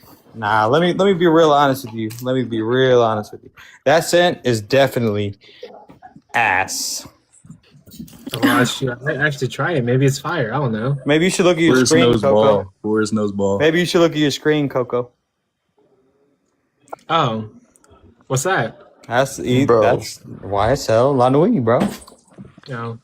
Yeah, I'm gonna have to put you up on game, Coco. I'll send you some color. Chris does remember everyone's scents because he just immediately spat mine out. Missy, by the way, I wanted to give you props earlier. So I'm a qualitative researcher and I use phenomenology a lot in my day-to-day. And you were spitting fire earlier and I was like cheering you on. I didn't want to interrupt you, but anyway, this is pretty cool. You don't hear phenomenology explained in a lot of debates. So you might like my definitions in aesthetics then, because I take a very phenomenological approach. More like everyone says I'm like Merleau-Ponty, but I don't see it.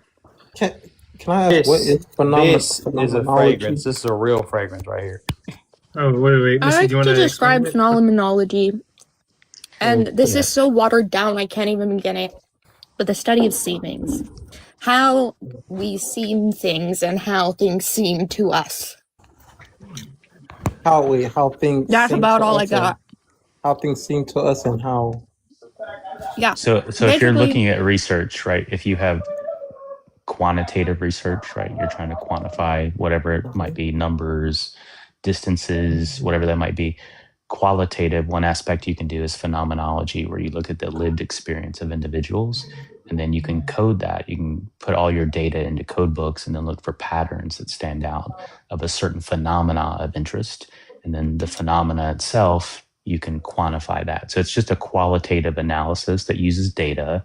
It's a hard science. Just a lot of people don't know about it because everyone's kind of stuck in the quantitative world.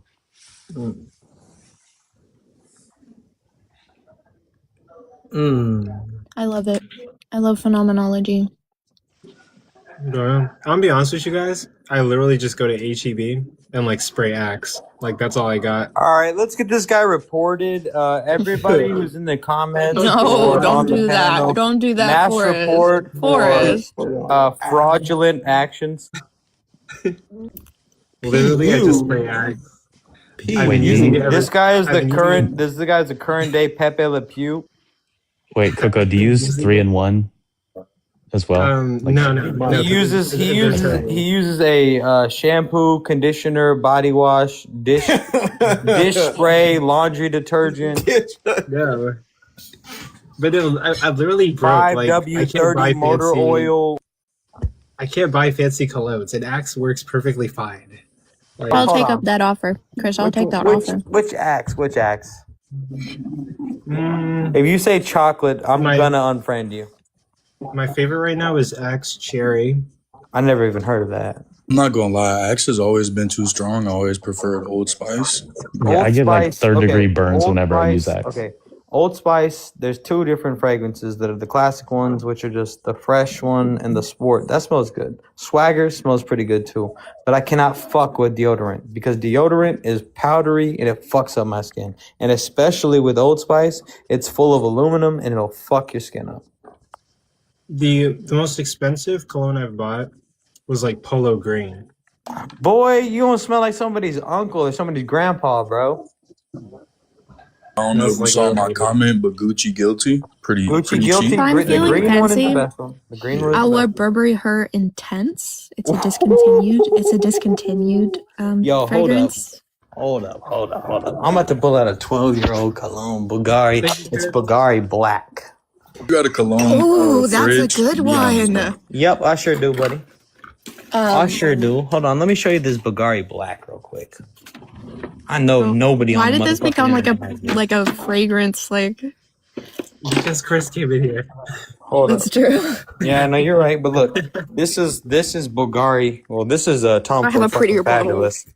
This is Tom Ford fucking Fabulous. This is just but this is almost a full bottle of Bulgari Black, which is a better leather fragrance than Ombre Leather by 100 fucking times. Bulgari Black. This is from 2012. Discontinued. That motherfucker's old. This is my face. No, wrong side. Okay. This is the Billie Eilish perfume. Nah, that smells pretty good. Ariana Grande has some good signature scents too. This one is her number 2, which is like darker. It has the bergamot open, the really strong apple bergamot that's in like, oh, it's so good. My favorite scent right now is, and Chris is gonna crucify me for this. I love Louis Vuitton Meteoric. It smells so fucking. No, all right, Coco, pick me or Missy right now as a mod. It's over with, bro. Missy is head mod. Head mod is crazy. I know, right? He manages the mods. Wait, how many mods do you have? I'm out of town right now, wait. but What's this is that? the office scent that I'm using. It's pretty fun. That's Gucci. That's Gucci. Yeah. That's the old Guilty. You got that in like 2022. You had that bottle for a minute. Sitting in the fridge. I just pulled it out. I had a fucking Givenchy play that I let somebody borrow and they fucking lost it that night. Now it's worth like $450. It smells Your like screen went up when we started talking about colognes. What do you think about that?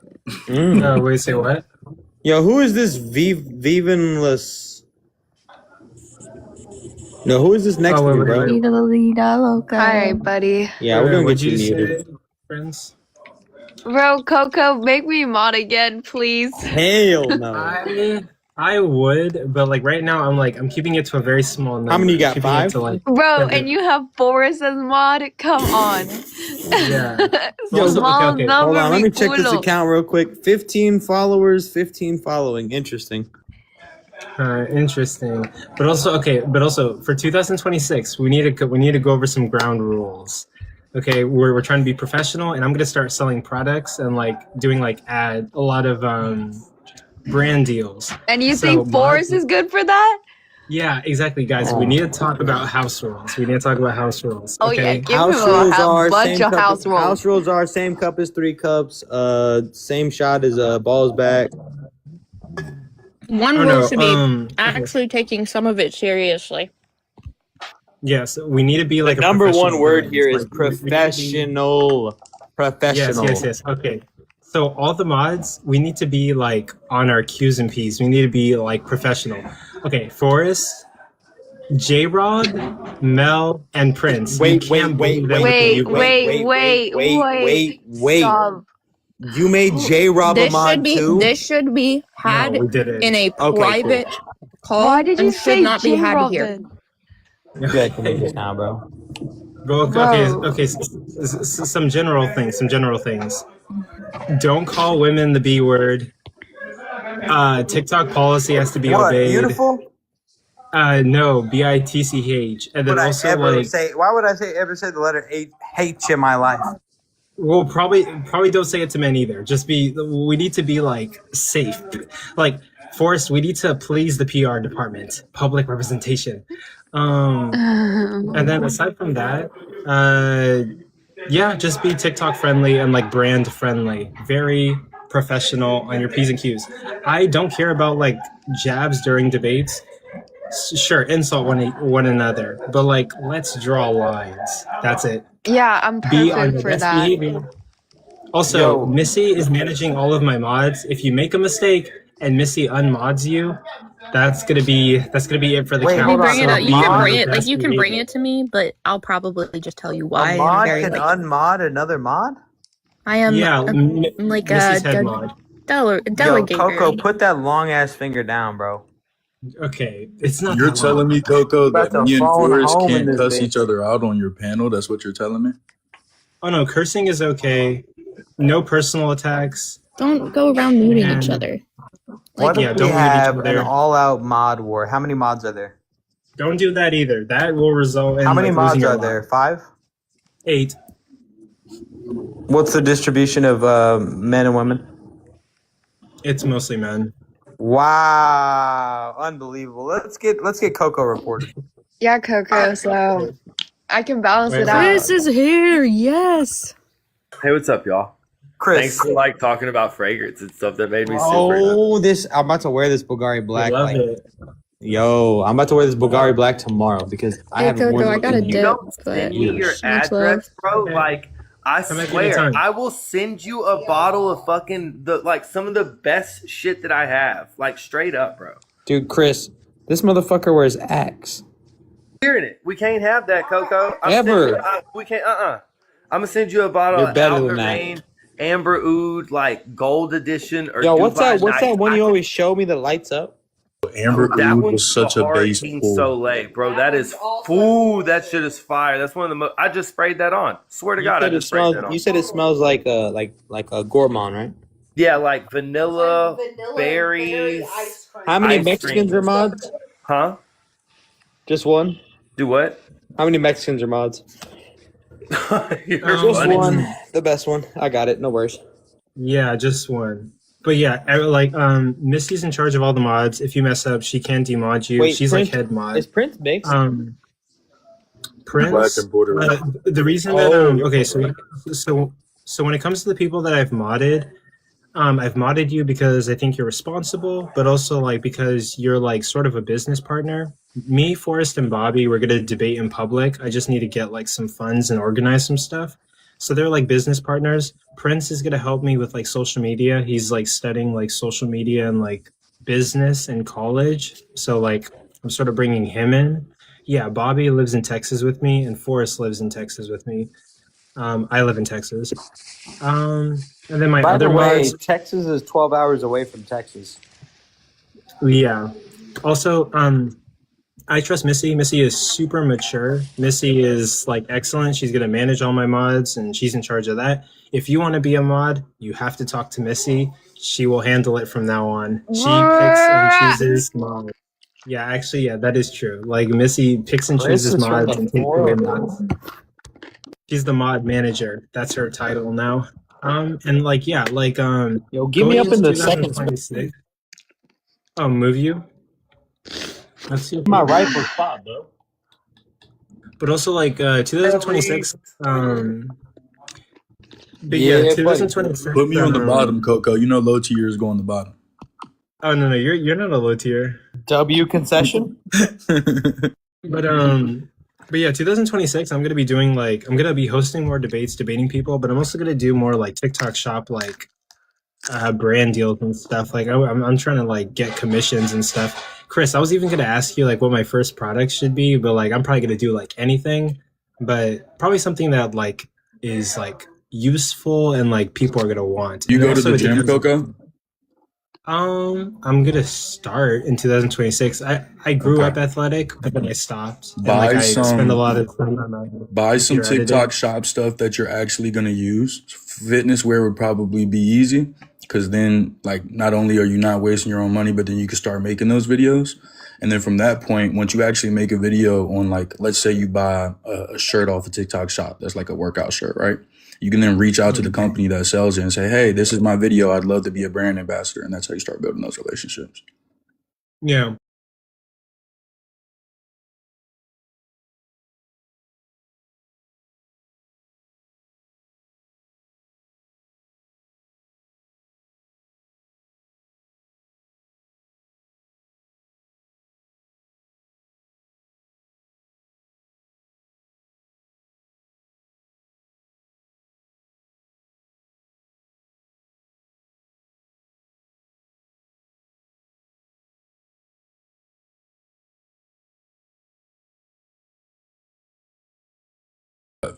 Nice. That's really cool. I'm glad. I've actually, you know what's funny is even with people.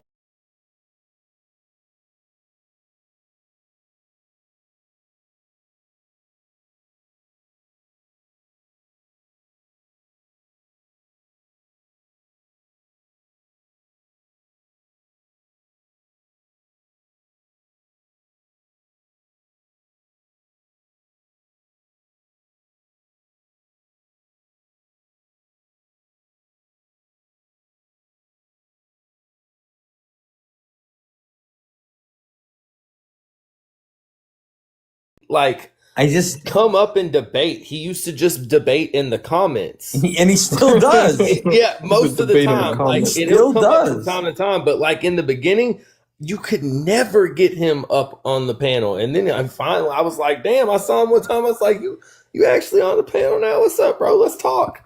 But he just like adheres to like all that weird ass shit. I don't know. It don't make Bro, no he's sense. got his own. I've never heard his type of philosophy. And J Rob, the guy who's just up here. No, raw soul. Also, another thing I'm gonna do. Maybe this is a bad idea. Maybe this is a good idea. But I'm thinking like Hate crimes, on Saturday- hate crimes. Are they hate crimes? No. On Oh. Saturdays, I'm gonna devote it to doing like commission sales or like TikTok shop like sales and stuff. That's And I was what Chris does. That's what Chris does every now and then. I was thinking about making like ads and making a series called Coco's Collectibles, and basically just advertising products that I like off of the TikTok shop. And then on Saturday, I would have this up, advertise products, and yeah. I can literally tell you the first product to buy right now because you play the game. Buy the Logitech controller, the one that has the sticks that don't get stick drift. Not only would you benefit off of that, but it'd be super easy for you to make your video. You could get the headphones that you're rocking right now because you can get some off TikTok shop that are player as hell. You can get a gaming chair. You can get that little lamp that you have. Literally everything that you have in the background, you can have all of that shit listed, bro. This is one of the most money-making things. Like, I saw this dude the other night. I shit you not. He sold 110 bottles of La Prosti. He sold out the remaining stock. This dude is a moron. He was reading the notes off Fragrantica, and Fragrantica posted the wrong notes. So he's like, it has like coconut in it. And I messaged, I was like, bro, that's the wrong fucking notes. I ain't gonna hate on you. But that's how easy that shit is. He made over $550 in that live in 3 hours, Coco. Yeah, look, if he can saying do that, the wrong shit. It's got Irish Spring. Yeah, I was like, damn, bro. Opening notes of 4-leaf clover. Just wild. Yeah, so imagine if he can do that, doing that. Imagine me with my brain and creativity, and like you got it, I Coco. could definitely sell shit. I'm telling you, man. Coco, have you ever done sales? And Prince, I don't know why the fuck you're not doing it. You have 50, like, how many followers you got? 38,000, I think, right? 43? Bro, you would be making a fucking bag. I saw some of your videos, man. Like, you would make a bank off this TikTok At least shop. 1,000 a week.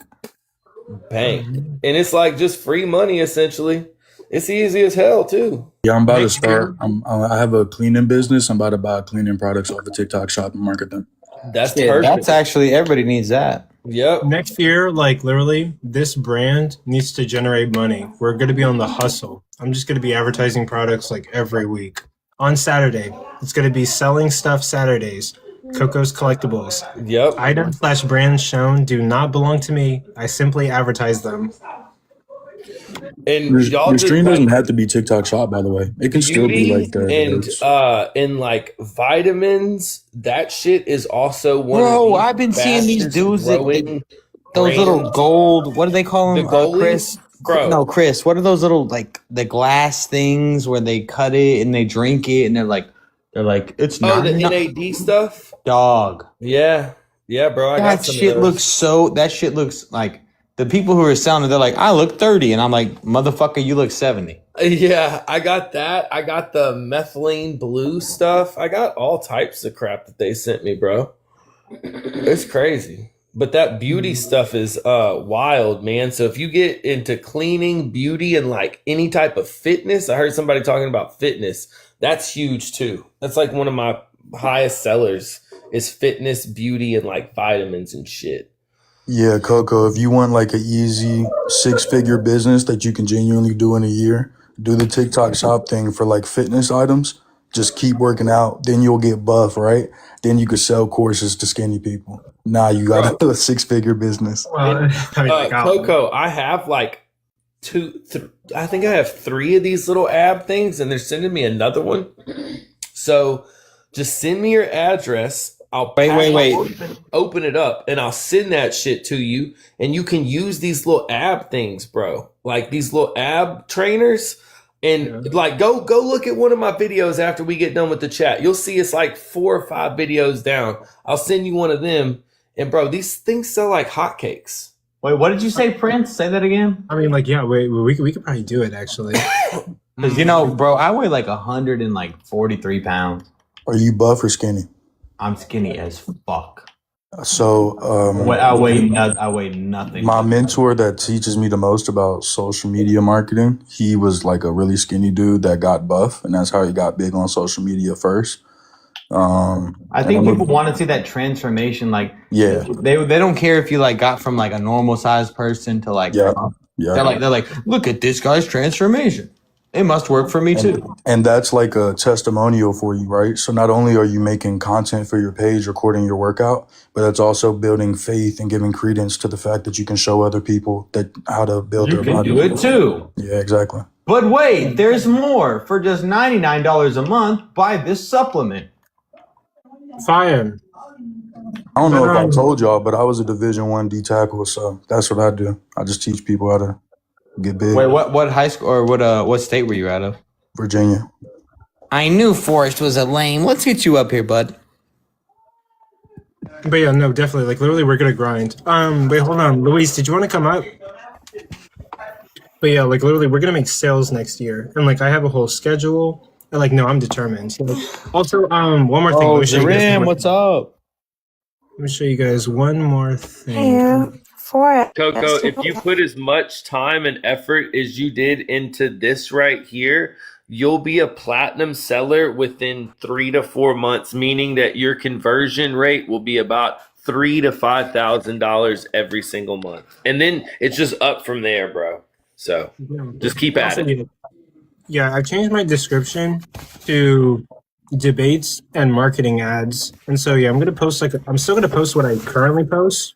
And then I'm gonna post like ads for like TikTok shop stuff with like the orange button you can click to go to it. Like I'm gonna do more stuff like that. Coco, I just remember that you wanted some advice on content. The year-end review that you did was such a great video. Literally the only thing I would change, you had a background that was moving behind the video. And it was like really busy when the video was already edited good. That's a thing I'd recommend that you change. Because I think you're trying to show your creativity. The 3-minute one? Yeah, the 3-minute one. It was just kind of busy. I watched the whole thing 4 times just so you get your views. Oh, but it's the one that like I talked at the end, right? Yep. Okay, yeah. So like probably like not a busy background, like no video background. Yeah, just the video would have sufficed. I think that it's just like less visually appealing when there's that much going on. Okay, yeah, and it distracts. People you have to understand, people got ADHD like a motherfucker on this app. Like, I even saw this, like, bro, this shit almost made me cry. It was like a little kid on the bed with cancer. It was like, will you stay for 14 seconds so I can get my, like, and then, like, people were commenting, like, like, peanut butter or jelly, like, cookies or cake, like, and, like commenting on it like a motherfucker. Like, it's crazy how TikTok will only reward you based on certain criteria, such as people either staying for a certain number of seconds or commenting with a certain number of words. Yeah. Wait, also, like, I'm not sure, like, do they still have TikTok creator program since TikTok is like, or maybe they threw that away? I heard something about it going away. I'm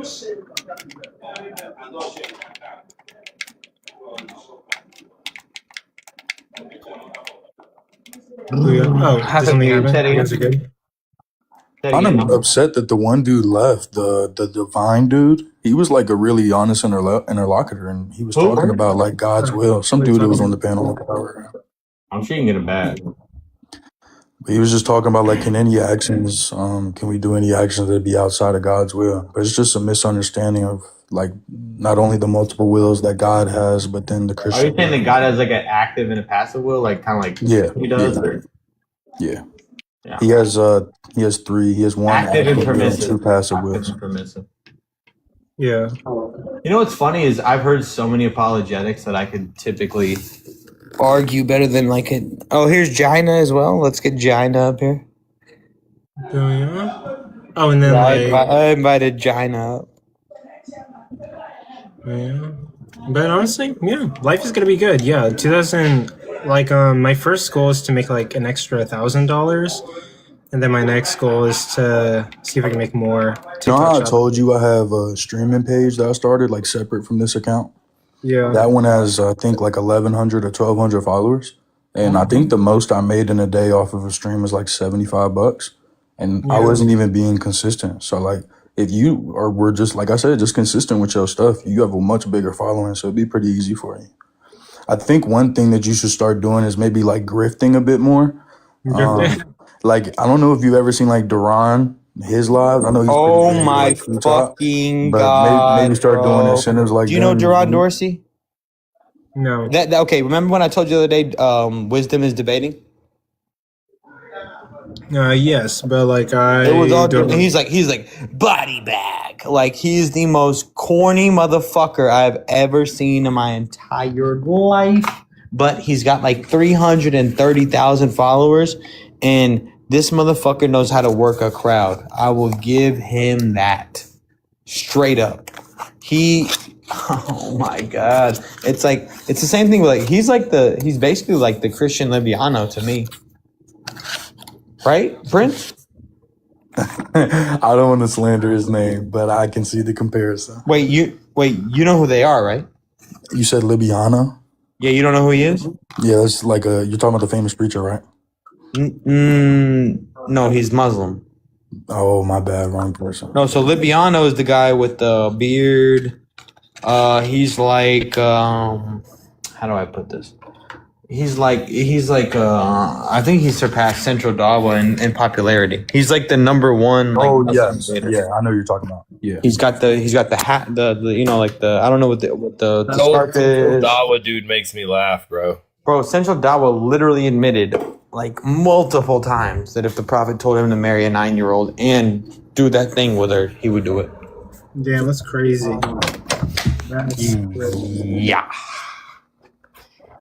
That's tough, buddy. I'd be like, hell no. That's disgusting. Well, it is what it is. What's up, Herbivorious? I heard you suck at Fortnite, bro. Who? Herbivorious. Coco told me you're not good at Fortnite. Okay, never in my life. What? It's so easy, Fortnite. How is it difficult? Yeah, you just get wins. It's really simple. Exactly. Who you play. Just win. Herbivorious just like casually clutches all the time. I'll be like, what the fuck? How did he pull that off? And he 1v3 people. I think Fortnite would be like kind of like Minecraft. No, Minecraft's easier, but like Fortnite's more a like bit. Mario NES. No, Minecraft's harder. That's a good classic game. Minecraft's not harder. Yeah, if you're trying to beat the game. Which is slay the Ender Dragon. Oh yeah, yeah. like advanced Minecraft is actually pretty tough. Yeah. Yeah, you're right. To collect all that stuff and to get like armor and shit and like beat the Ender Dragon. I've watched it on YouTube. Yeah, like they're not playing around when they're fighting the Ender Dragon. You got like Endermen spawning everywhere and like they're afraid of water apparently. I still can't believe that they actually make a movie of Minecraft. That was a first for me. Oh yeah.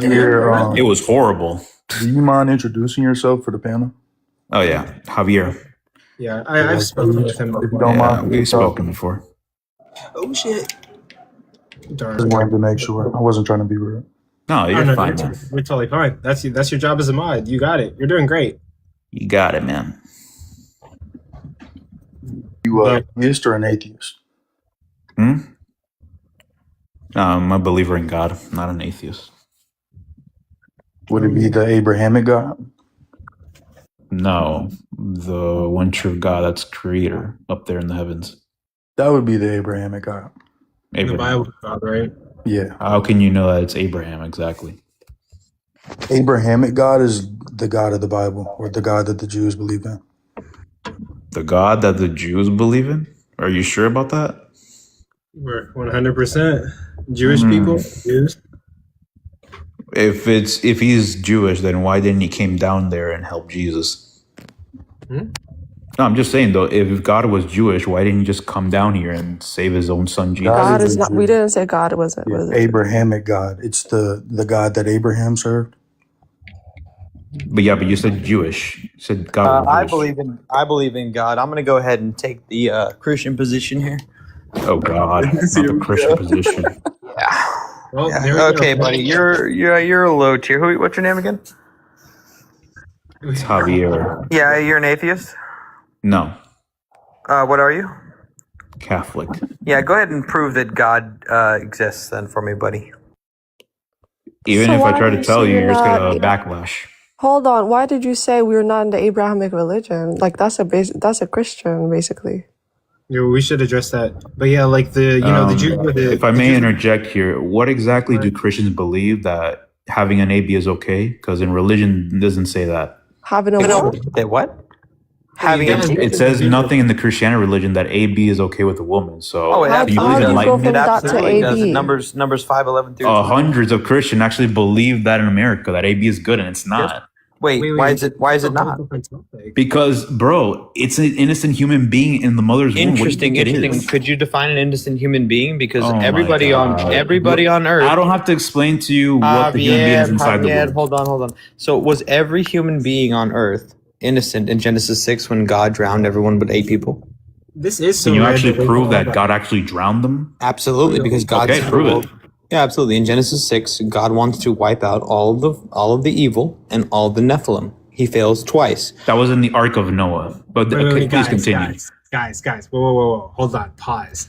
We're trying to figure out if the God of the Bible is the Abrahamic God. This AB conversation came out of left field. Like, Yeah, so It came out because Christians they believe in that stuff. It's wrong. Is Yahweh the God of Abraham, Isaac, and Jacob? Like, pause on that. Let's get back to, like, we're trying to demonstrate that, like, the Christian God, the God of the Bible, is the God of the Jews. Like, he clearly is. God of the Jews. He is clearly is. Javier. Okay, already, do you know what right? Jewish is? Javier, 1 second. Already, right? 1 second. Already, right? We asked you, are you in like an Abrahamic faith? First you said no. Then you said, yeah, I'm a Christian. Oh, now I didn't say I was Christian. You misheard me. Then, Catholic. okay, I haven't finished. I haven't finished. Then you just started to talk about AB randomly. Like, please focus. Because Christians believe in that. That's wrong. Please focus, okay? Please focus. But no. So basically, in the Bible, like, the Jews were the chosen people, right? They were the ones that God freed from Egypt during the Exodus. Yeah, I know the story of Moses. I read that part. You don't have to explain it. Congratulations. Okay, so whenever we say, like, the Abrahamic God actually ended up killing the Egyptians, not the slaves. Okay, When the Red Sea was open, they basically drowned and died, the Egyptians. So they die for their sins, which is killing the innocent babies. God commanded them to unalive all the first sons. What are you talking about, Javier? The Egyptians were the first ones that actually killed babies, not God. No, but did they not raise Moses as well? It says it in the story. Wait, I got slow down. Javier, calm down, because you'll never win on the mute button, buddy. Oh yeah, if there's one thing that I love, it's muting people quickly, because you'll never win on the mute button. Let Coco speak, buddy. We need to slow down. Okay, so you understand that, like, God helped Moses in the Bible. Okay, so the simple question to solve this, be a good boy, okay? is did God guide and help Abraham? And if so, then yeah, it would be the Abrahamic God. So, like, have you read about Abraham? Part is fine, but the part that I don't understand is that how is he the God of Jews if he didn't help his own son? Well, he helped Jewish people en masse. Do you understand? That's true, but he didn't help his own son Jesus, correct? When he died. Because Jesus was fulfilling prophecies. Jesus was supposed to die on the cross. For what reason? See if you can tell the reason. Wait, Javier, you're a Catholic? Hold on. I'm talking to the host. I'm not talking to you. I want him to answer that. Yeah, I got it. So yeah, like, Jesus was fulfilling, like, Old Testament prophecies, and he died to relieve everybody of their sin. If Jesus didn't die, then people would have been sent to hell. Yes, he died basically to save the world, which we all were saved by God. Yeah. So, and we should all be grateful for that. Thank you, Jesus. So yeah, God let Jesus die for a reason. That was okay, but he helped other Jewish people en masse. But there's another thing that you're missing out. Even though that happened, did the world learn? No, it didn't. Did the world learn? That's irrelevant. That's irrelevant to, like, that's not irrelevant because the message is for the entire world, the death of Jesus. I'm not sure if you're aware of that. Wait, hold on. No, the thing we're trying to figure out is whether God is the Jewish God. We don't care about whether the world listened. We cared about. Jesus doesn't even agree with you. That was the whole point of Jesus' death, for the people to listen to the words. Yeah, but what does it do with God being the Jewish God? Okay, so you're saying that Jesus dying was for nothing. Is that what you're trying to say? No, he's actually content. He's giving you the Christian understanding. Are you even listening to anything he's saying? No, not at all. Like, we're pivoting. We're pivoting so much. We're jumping all over the place. Javier, I'm about to ask you about the shape of Italy, dog. No, I'd like this to continue, but I am seriously insulting my culture. Come on, man. What culture? We're even better than you guys. No, the shape of Italy is a big. I am half of Italian. Prince, I know what don't the answer shape that. is. I have to boot you, bro. Like, don't say that shit out loud. Bro, you don't know anything about Italian people. On everything in my soul, I've never had anybody answer that and me not. Do you know anything about Italian culture? He's not talking I'm about your Italian culture. myself, He's so not you talking can about know your anything about that. This is Italian culture summed up right here. Hold on, let me show you. It's like this. Oh boy, it's like this. You don't have to tell me what it is, Like sir. this, I'm talking about like the this. culture. I'm talking about the culture. You The culture. fucking The culture, not the map. The culture. Fucking gabagool, you Okay, motherfucker. whatever. Mamma mia. And that's how Americans are disgraceful to us. They Why don't are you appreciate what calling we've him done. like a Italian sausage? He just called him a gabagool. Bro, we were the ones that created the fucking suits for Donald Trump. What the fuck are you talking about? Yo, Javier, can I ask you a question? I feel like we're going on a tangent that isn't really like beneficial for the conversation. Sure. I'm a bit confused right now because you came into the chat claiming that you are a Catholic. I would assume that you would consider yourself a Christian. And so I don't really. It's not the same thing, Catholic Christian. You got wrong at that point. You mind explaining your view better to me? Because I've never heard that before. Okay. Let me explain to you the difference between Catholic and Christian. Catholic people follow to the Old Testament. Christianity, they skip verses and they don't follow the word of God. Just like America thinks that AB is right with women, that is 100% wrong. We Catholics don't believe in that. So you might want to reroute your brain about what is the difference between bad and good.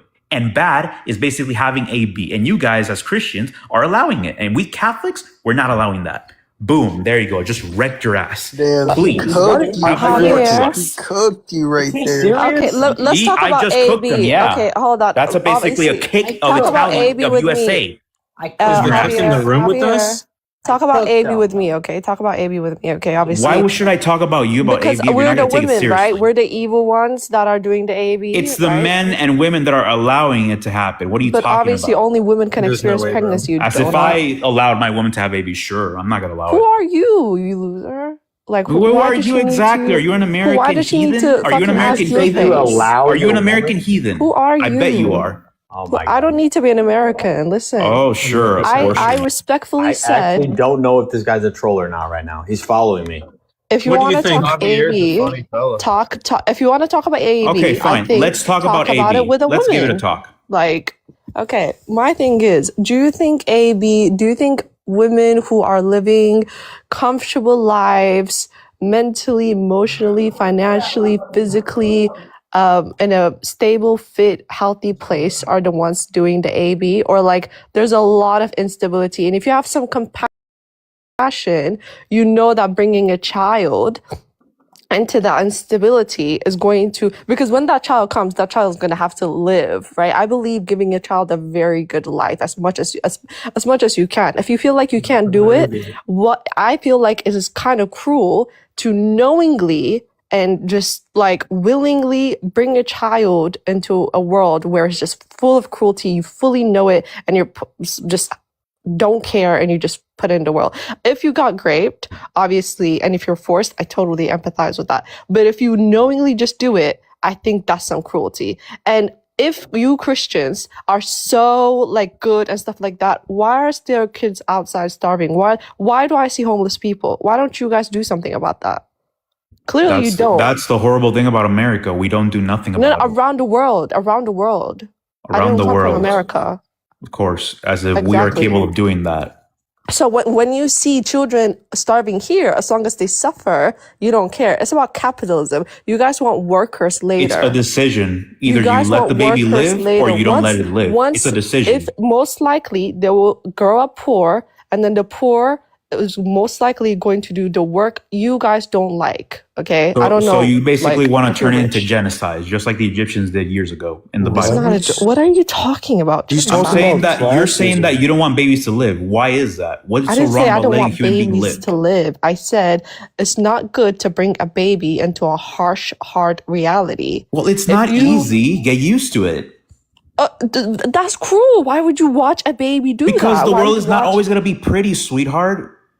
We gotta so let it's going humans to be live because worse. they Hold on. matter. It's going to be way worse if it Humans grew up matter in this life. We were the ones hungry. that put up the hard Hold on. work and everything. Even statistically, And you you're can prove saying it. it's If okay a to baby just grew let up them hungry, die? if a Give me a baby grew break. up, yeah, but listen, a baby could That's basically also genocide. get unalived. A baby could also get unalived in this world, maybe 1 or 2 months, hungry, something was done to them. That can also happen because you guys were like, don't do it when they're just like a size of a pickle. Like, no, I think it's way more crueler watching them unalive on Earth. Like, I just want that's to say, way cooler. sweetheart was diabolical. Yeah, why the world is never going to be pretty. What is your point? What I'm saying is the world is a very cruel place. Yes, we all Would know I that. rather What is would I Buddy rather saying, somebody bro? I don't know I would not know that that If future you read your potential Bible, baby. you know that in the Ten Commandments clearly says not to Let me kill. finish. Okay, you're not a woman, please. You don't know that what they go That's a through. shorter, but go on. It is better for something the size of a blueberry to just like not ever experience the hardship of the world. I don't know, maybe you grew up like all closed up and you know what I mean?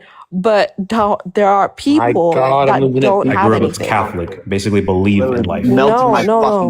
As in, there's people Like, who on God. really struggle from the time they're born to the time they're unalive. They really struggle. If you have empathy, you'd understand that no human should experience that. I do have empathy. That's the reason why I'm not okay it's a with it. dilemma. It's not an My easy ears choice. don't have Okay, empathy. it's one of the hardest choices. I'd rather somebody a size of like a tiny blueberry, never met them, never formed a connection with them, get taken out like of the womb of the fetus, whatever, of the uterus, then somebody that is grown, you see them, you have to run around to feed them, you have to get in trouble to feed them, you go somewhere locked up to feed them. It's not fair. You are a man, you don't know this. Why do you have such a big opinion? Because the You day will that you never take out that experience it. blueberry, you're already a sinner. You're not even welcome I to don't the heavens of care. God. I don't care. I don't believe You don't in care? God. Okay, I so believe you're in a God sinner. is You're very not a better cruel and person than all of evil. us. You're I not. believe he's very cruel and evil. That's why you like this type of sickness. I don't like AB. 22. I want humans Do to you live, mind- not to die. just What are you? Do you mind Saints? if I steal, man, really quick? You're a for you? sinner if you do that. Yeah, Javier, if you don't mind. That's ridiculous, woman. Whoa, please don't You're be crazy. Please She's don't be crazy. like Chill out with the She's massage. crazy. What you gotta do? Like, this What you is gotta do? just Use like you're massage. so cringe, Javier. Please You don't are be cringe as fuck. misogynistic. I can guarantee that you haven't been in pussy since the day you came out one. Shut the Oh fuck my up. First of all. God. Hey, Shut the up, fuck man. up. No one Shut your- gas your opinion. Shut your goofy ass up. What you're not gonna do is try to objectify women. Yeah, I'll put an Shut entire the pizza in your fuck up. throat. Listen, I'm gonna disconnect Okay. your dumb ass because I think that you personally are the saddest sack of shit that I've talked to in a while, and I don't give a fuck who you think you are. I can tell you right now, you'll never even get in pussy, so don't even worry about it because you'll never have to worry about You're a abortion. killer. You'll You're a never killer. be That's what part you of one. fucking are. You'll never be Heathens. part of one. Shut the fuck up and We don't can bring end him it. back. We can stop bringing him up. We can move on Don't to bring the him next back. one. Don't bring him back. Yeah, we're good on that. Goofy ass motherfucker.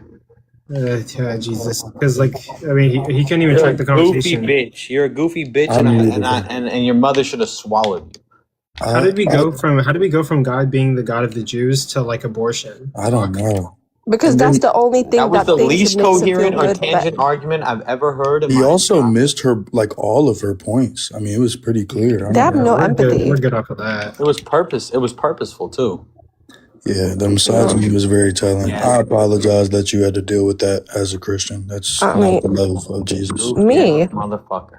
No, I'm saying I'm a Christian. I'm apologizing on behalf of my religion. Oh no. Yeah, but that's Oh, not okay. what you You. did. Okay. That's another thing that I hate is that you shouldn't have to feel bad for the people that make your religion. Yeah. Because you are not that person. So at the end of the day, that guy right there is unhinged. He's a loose cannon. He has no idea, and not even in the basis of the Bible, theology, philosophy. No part of Scripture agrees with what he says. He was all over the place. He never stayed on one fucking topic. He said a Catholic's not a Christian. He said, "Yeah, bro, that was confused." Bro, that was crazy. I've never heard that. No, but look. Javier, if you want to come back, send No, the host to he's not coming Galaxy. back. No. He can stay here. Send the host to Galaxy, and I'll let you back up. Actually, yeah, that's Galaxy's a the good deal. No, but when he came up, he didn't say like if you're a Catholic, you're a believer of Jesus. He just said, "I just believe in the Creator," and then he just started to, evolve from that. Goofy ass shit was that, bro? He looks so scary. He looked I'm like not sure I want to let him back up. Oh, even there if was he enough does send a surface on Galaxy. his fucking forehead to land a jumbo jet, dog. Like, Yeah. bring him Nah, back. what I thought was funny was when Forrest made a joke and he was like, "Bro, are you discriminating against me for my ethnicity?" And I'm his literally Yeah, he took it serious. his bio, mind you, says American and Colombian. Like, how would you even infer that he was He's Italian? crazy. I'm Mexican. He's actually crazy. Nah, he's unhinged. I don't even know if he was a troll or not. Like, I'm confused. I'm genuinely confused. I know. Yeah. He's insane. So let's get to like fruitful conversation. Forrest, can you provide an argument that you're not a brain in a vat? Oh snap! Existentialism. I can't, but I think that sort of like ideology is like it reduces you to like a framework of like you're literally just come on, bro. Like no, I can't. No, for the record, no, I can't. It forces you into solipsism. Yeah, and into nihilism and to the sophistry that I think honestly like it doesn't make a fruitful conversation on, especially not on like a debate, because you're basically just illuminating. Or sorry, you're trying to elucidate that. Well, maybe nothing really matters, right? Maybe we are this brand of that, and at the end of the day, it's like okay, cool. Let's just say that that's true. Then that means nothing that we're partaking in the conversation. None of it is even. It's none of it. You can't validate it. It's not fruitful. It's not beneficial. It's nothing. It makes you an epistemic nihilist. Yeah, and I'm not into that. Mersal would do that with you. I guarantee he would. I think that's just like purely like. It's just. Forrest, you said you don't like Justin? I just talked to him like last night, and he was bringing up some stuff I've never heard before. Like he's one of the fucking worst. Is it what Justin W? Yeah. Almost scored a banger.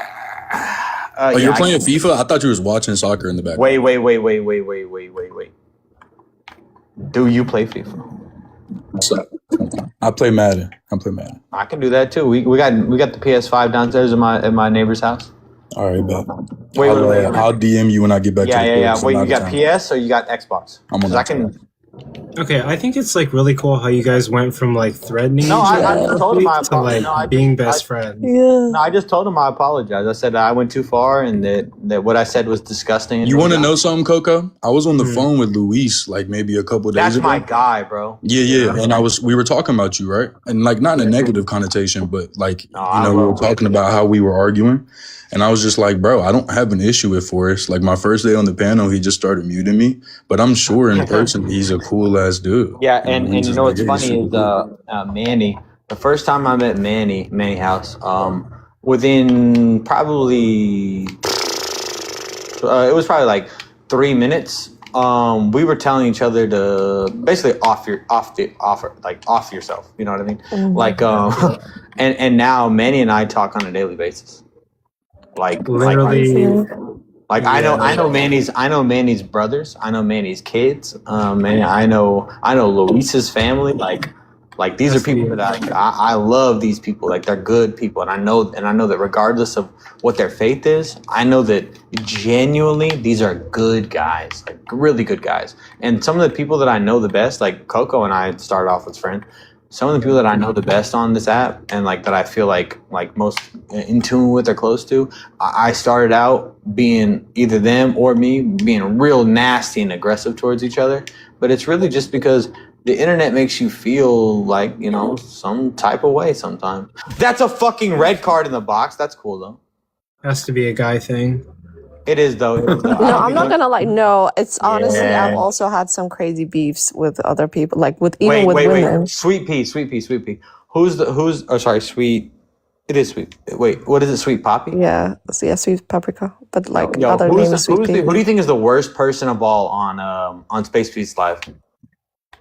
Space Feast. Is it Mac? Oh my God, Mac. For serious. Ursula. Mac. Who's the worst one though? Pick one. Mac. Yesterday, Chosen. Yesterday. Yo, at least Mac has read the Bible or can read. This guy Chosen, bro. Bro, I had my first interaction with Deathless, by the way. I know who y'all are talking about now. No. First of all, 3 days ago, he said he would grape a child. I'm not the other person. He's a crazy mofo. He also told Missy that he would bash her head in. He told BTA epistemology that he would grape him. What? That's crazy. I wish I was joking. He literally looks like the Giga Chad meme. It's kind of crazy. He does. Yeah, I silenced Mac today. Forrest, I don't know if you were there still. Truth smacked him around for hours on end. Truth. I saw the profile picture. Truth is one of my favorite people too. She's so nice. Yeah, she's very good. There's so many people on here who use me as I don't know how to say this, but like an attack dog. They're like, hey, come in here real quick. And I'm like, it'll be 7-on-1. Dude, the first day that I went into Space Feats Live, I was smacking motherfuckers around for 3 hours straight. I had like over 1,200 coins, and the next closest person had like 20. And they're like, this guy's a heathen. He's making fun of our religion. I'm like, you know what? If you could just honestly read and be honest, like I wouldn't be getting on your ass like I am. But it's the fact that you have to fucking lie about what the Bible says. That's what. Wait, first. Okay, we're cool now. So now I can ask you this question: why are you not debating Constantine? He's never asked to debate me. Okay, because I heard him talking. Like I said, I was like on the live with him, and he was just like, "Yeah, Forrest keeps running. He's always talking." Never ran for Hi, Truth.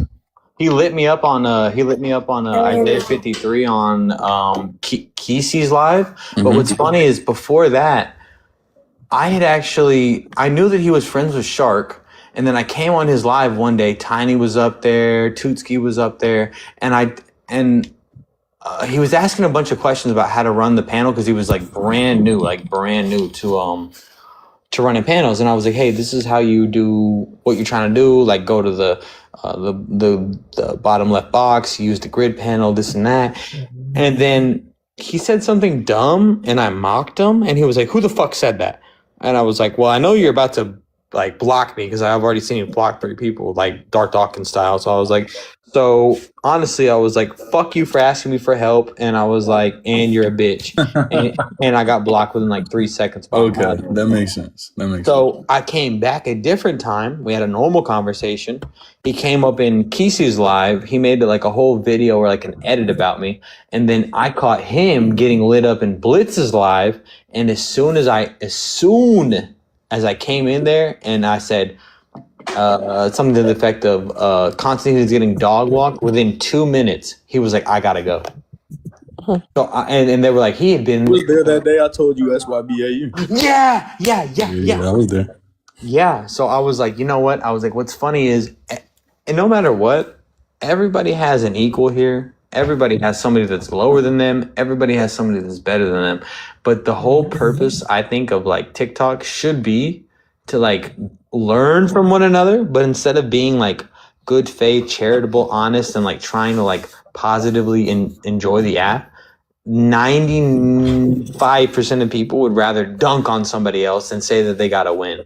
And unfortunately, I'm one of those people. But I've taken a whole bunch of W's and I've taken a few L's.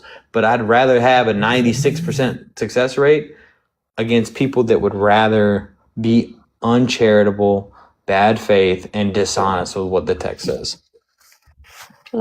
Charles yesterday was saying Well, if you like ever it was like like the are prophets interested still in that, exist. I think it would genuinely be a good debate because I know that you know a lot about scripture, and obviously he does. He's actually pretty.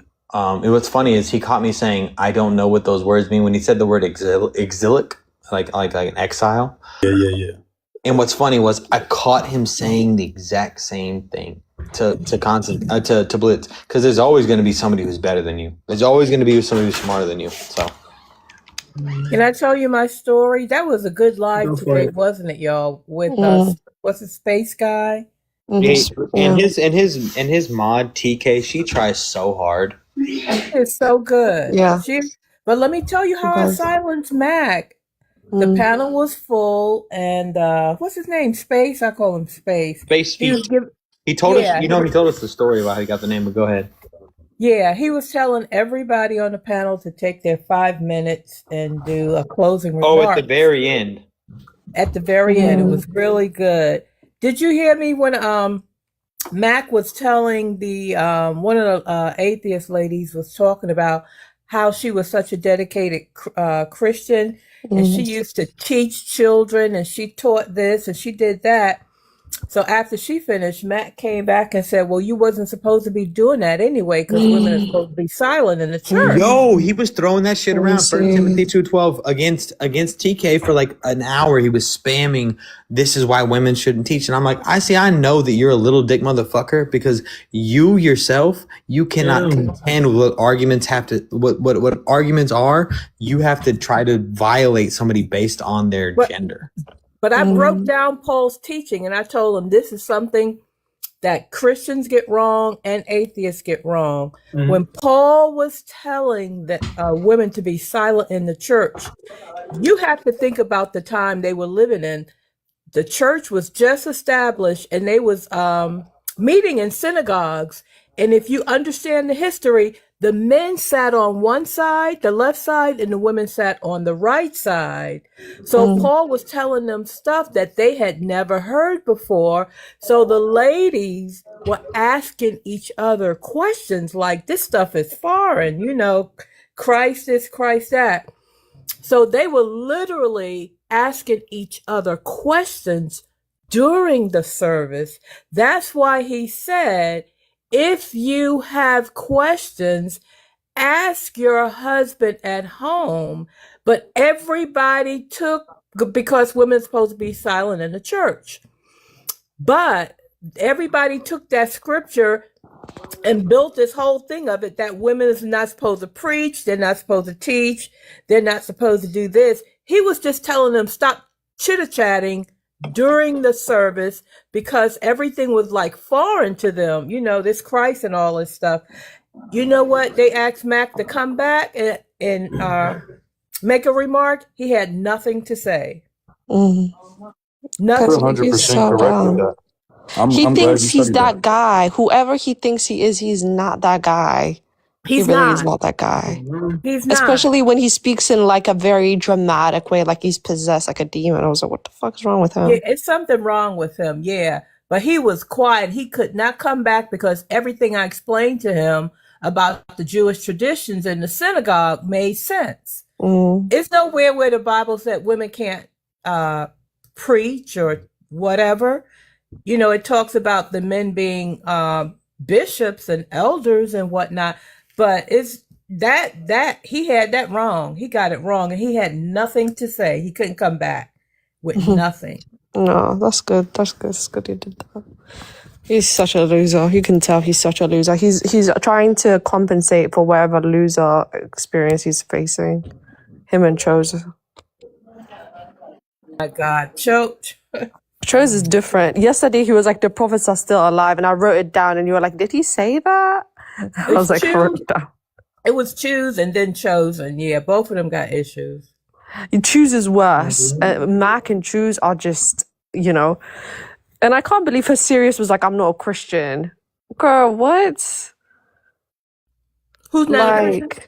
For serious. And she's like, you can be, she's so like passive aggressive. She was like, you can be whatever you want, but there will be a consequence. That's all she says anytime she tries to speak. There will be a consequence. Girl, I'm not going to go to hell. Please.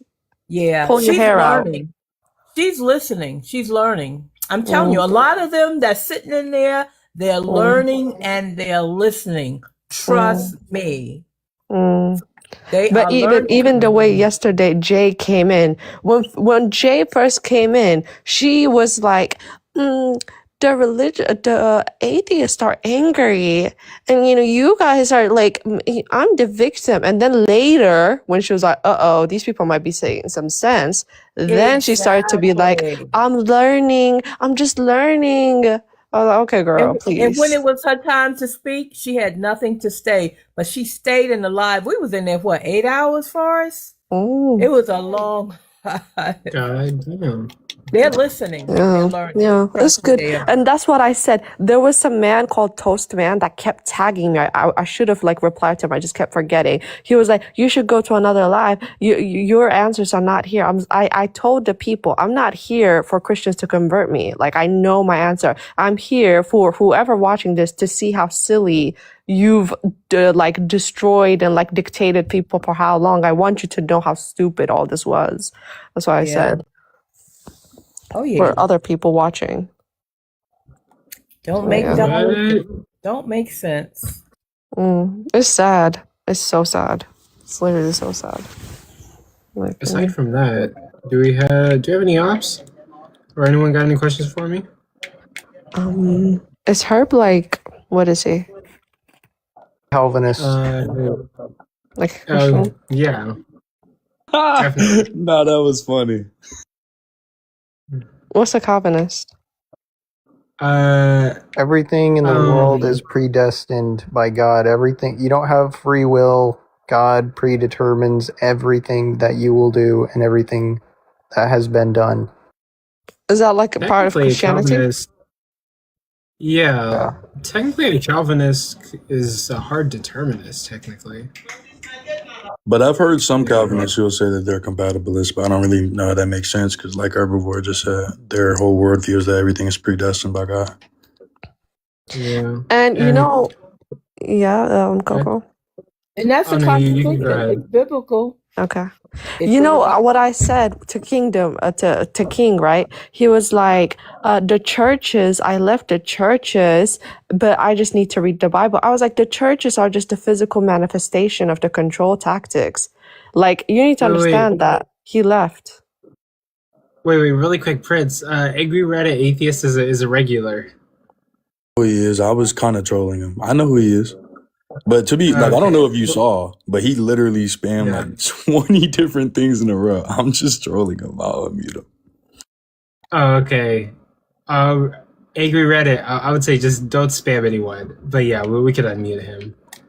He's I know a who he is. regular. I know who he is. I talked to him. I'm just trolling. Yeah. Angry Reddit. Yeah, but King was good. He just had to. I feel like he left when he felt like, oh, these people are actually making sense because it was actually decent. So 22, you deconstructed from Christianity. Yeah, like I would say over like a year and a half ago now. But like even just before that, like I left the church and I wasn't really too into it. Like it wasn't like I was hard in the church and then I started to talk and then I started deconstructing. No, it was like I was in the church, I left the church, I wasn't reading the word, nothing, didn't care. And then I had like one live. I went on one TikTok live.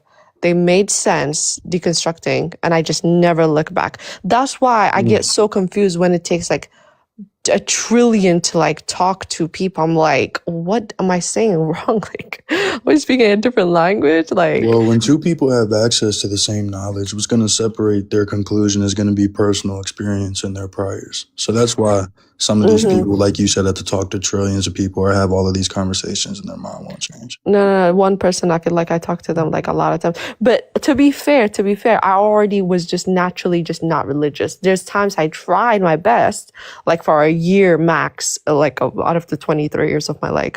But, you know, I would say 23 years, I would say 20 years, I just couldn't do it. Like, I just couldn't do it. So, yeah, it's not for me at all. Oh, yeah. You just gotta try Calvinism. Okay, what would you say about Calvinism? Like, how is Christ not presented Calvinist, I don't in? think, Is Christ in Calvinism? I've never heard of it. Yeah, of course. I'm not sure. Well, okay. So what I do know about Calvinism is like I don't remember the exact date, but it broke out in Europe at some point.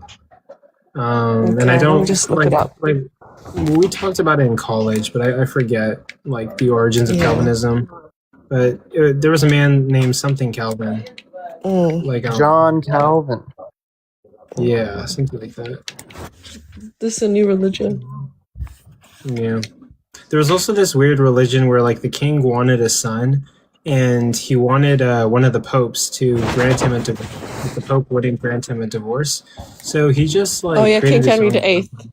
Protestantism. Yeah, that's Protestantism. he created his own religion and he just like divorced like women Catholic wife. over and over and over again.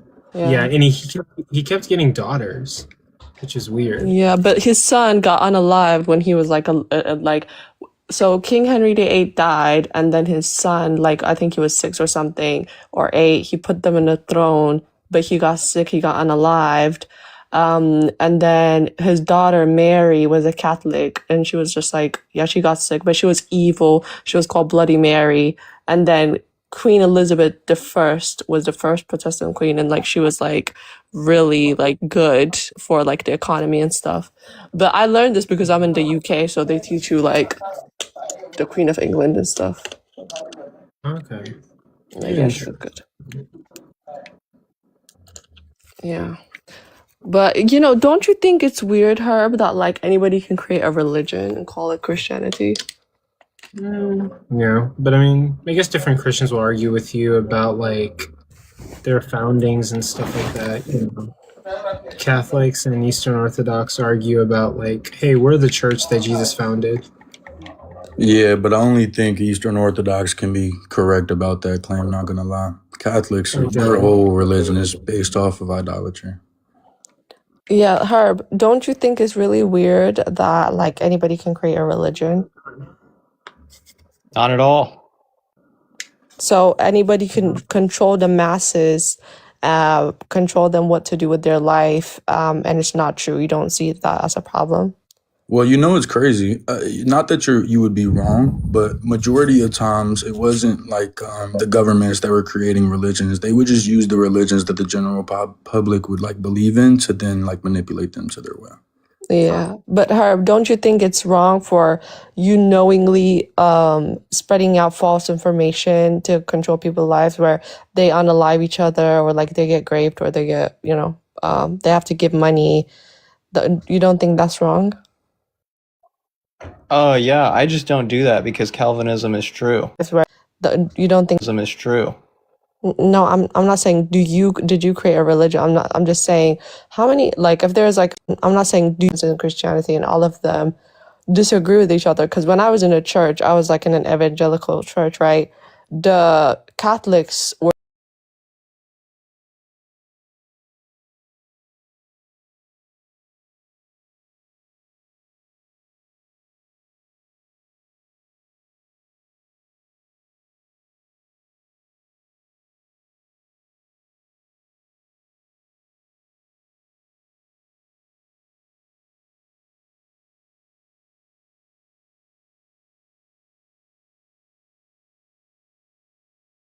that's what everybody says. He's mad Calvinist. He's trolling you.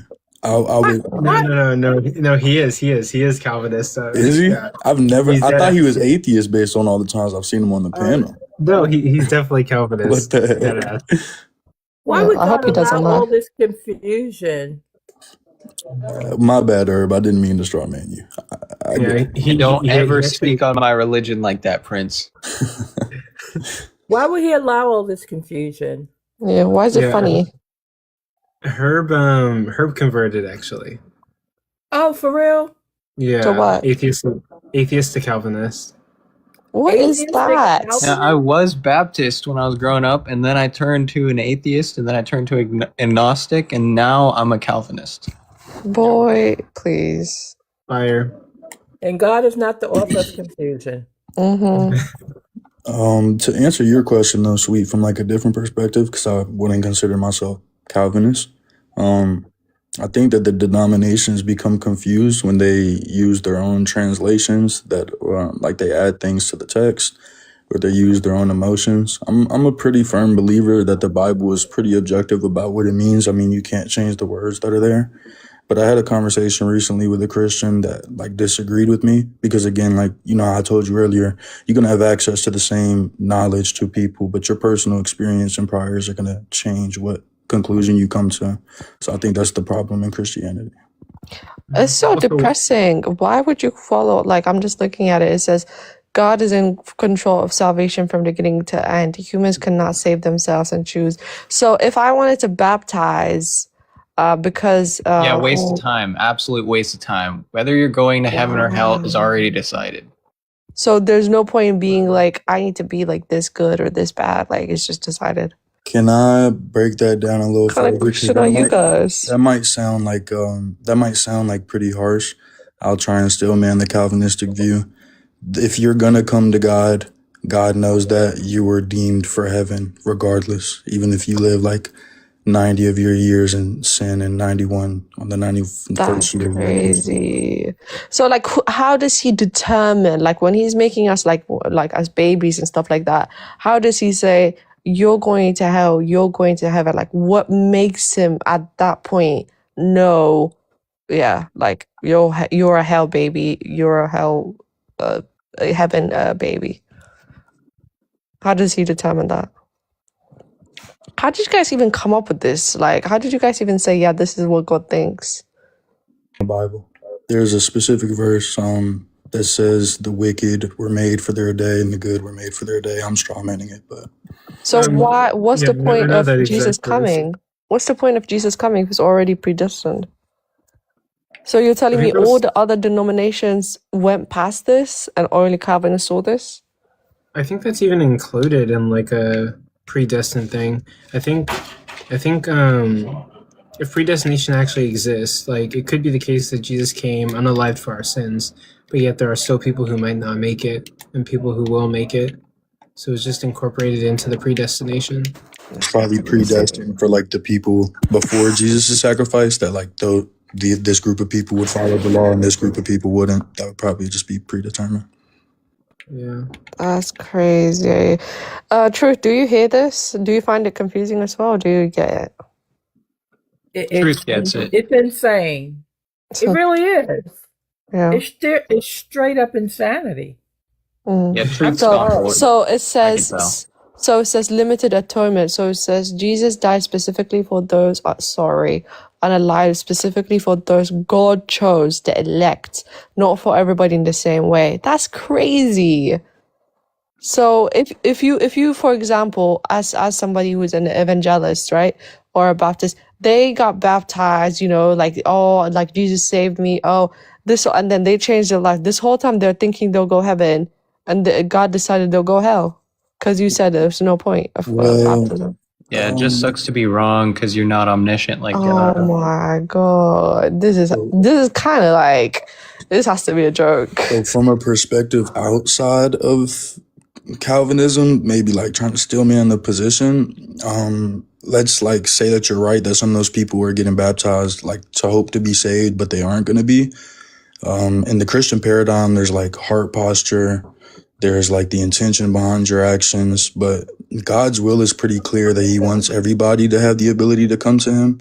So I'm probably going to straw man here. So Herb, you can correct me if I'm wrong. That can't be possible.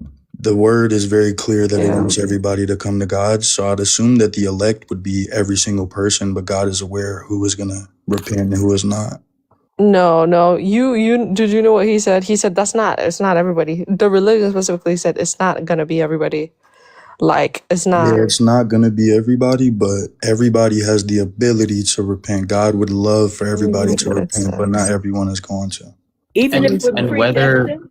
That's even if yeah, like it That like don't it's make just sense. what no, like it's predestined for who all is going to repent. That is predestined, is what Calvinism wants to say. That's crazy. Wow. It says they believe sin has deeply damaged humans, that free will is real, but morally unable to choose God without divine help. What does that even mean? Yeah, but so in the Christian worldview, I don't really think anybody can accept God's grace without quote unquote divine help. That would be influence from the Father. So in the Christian paradigm, if you're making a negative decision or doing negative acts, you would be influenced by the enemy.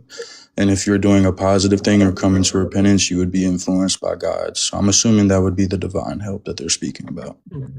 This is an evil God. This is a real evil God.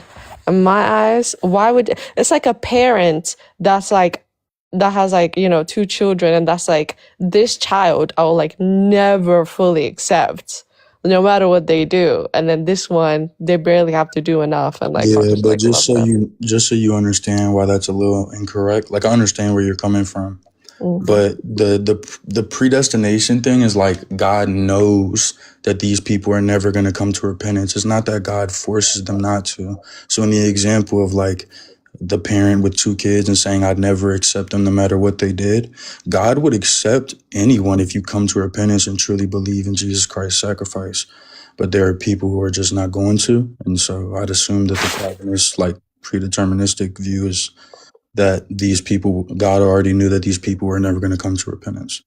Yeah, but even what about the reason they don't come? Like confusion. They're like, this don't make sense. So he gonna send them to a burning place too, just because they can't make sense of all this?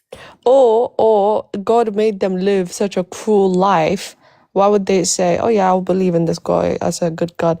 But Prince, when you say God would accept anyone, like, or he would want to accept anyone, yeah, maybe that's what the book says, but we don't know in reality what would God do, what would God not do. Like, we don't I know. could contest that because so logically, if we think about like what a god would be, a god usually is described as this being with the four O properties. Are you familiar with that? I'm sure. Yeah. And so like a maximally loving being like would always want to reconcile a relationship with the being that they created and loved, right? Just by definition. So it's not necessarily dependent on the book, but again, I see your view.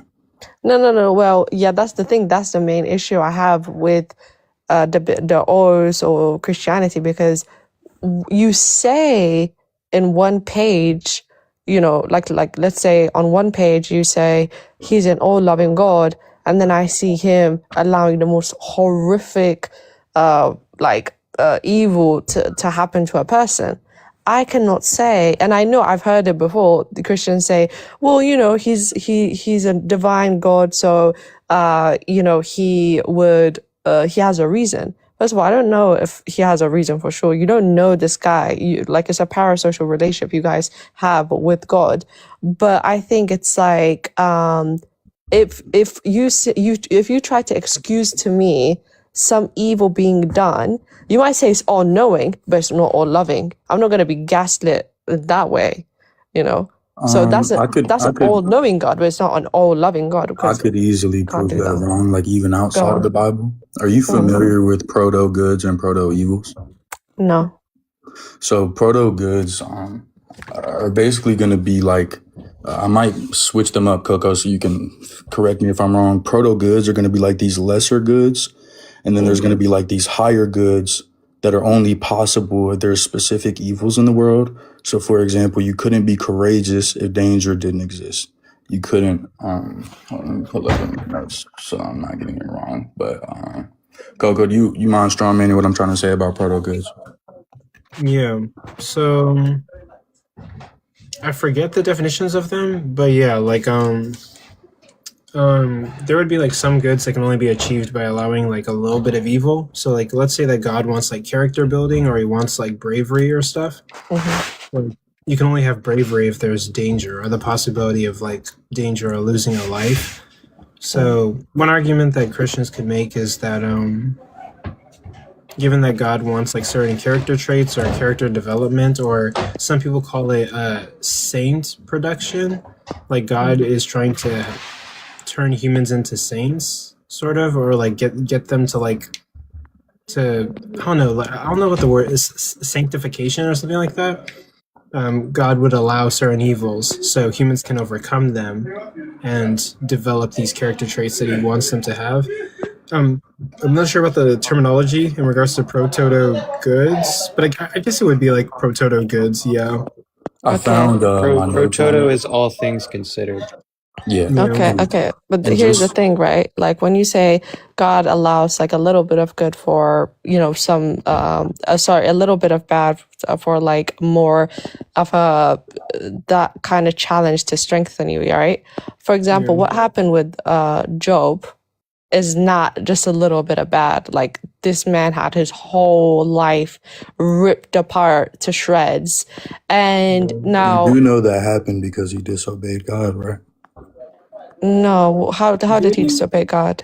I'm pretty sure, Coco, because I know you know scripture. I'm sorry, I'm not trying to be rude to you, 22. No, I'm pretty sure the way that it went was like Job was like extremely obedient, and then Satan made like a bet with God that Job would like listen or just the something like that, and then opposite. Job disobeyed. It's just the opposite. Yeah, because I never heard that. Satan. God made a bet with Satan. Satan was minding his business. He was at some council or something. God approached Satan and asked Satan, have you ever considered messing with my servant Job? God started it.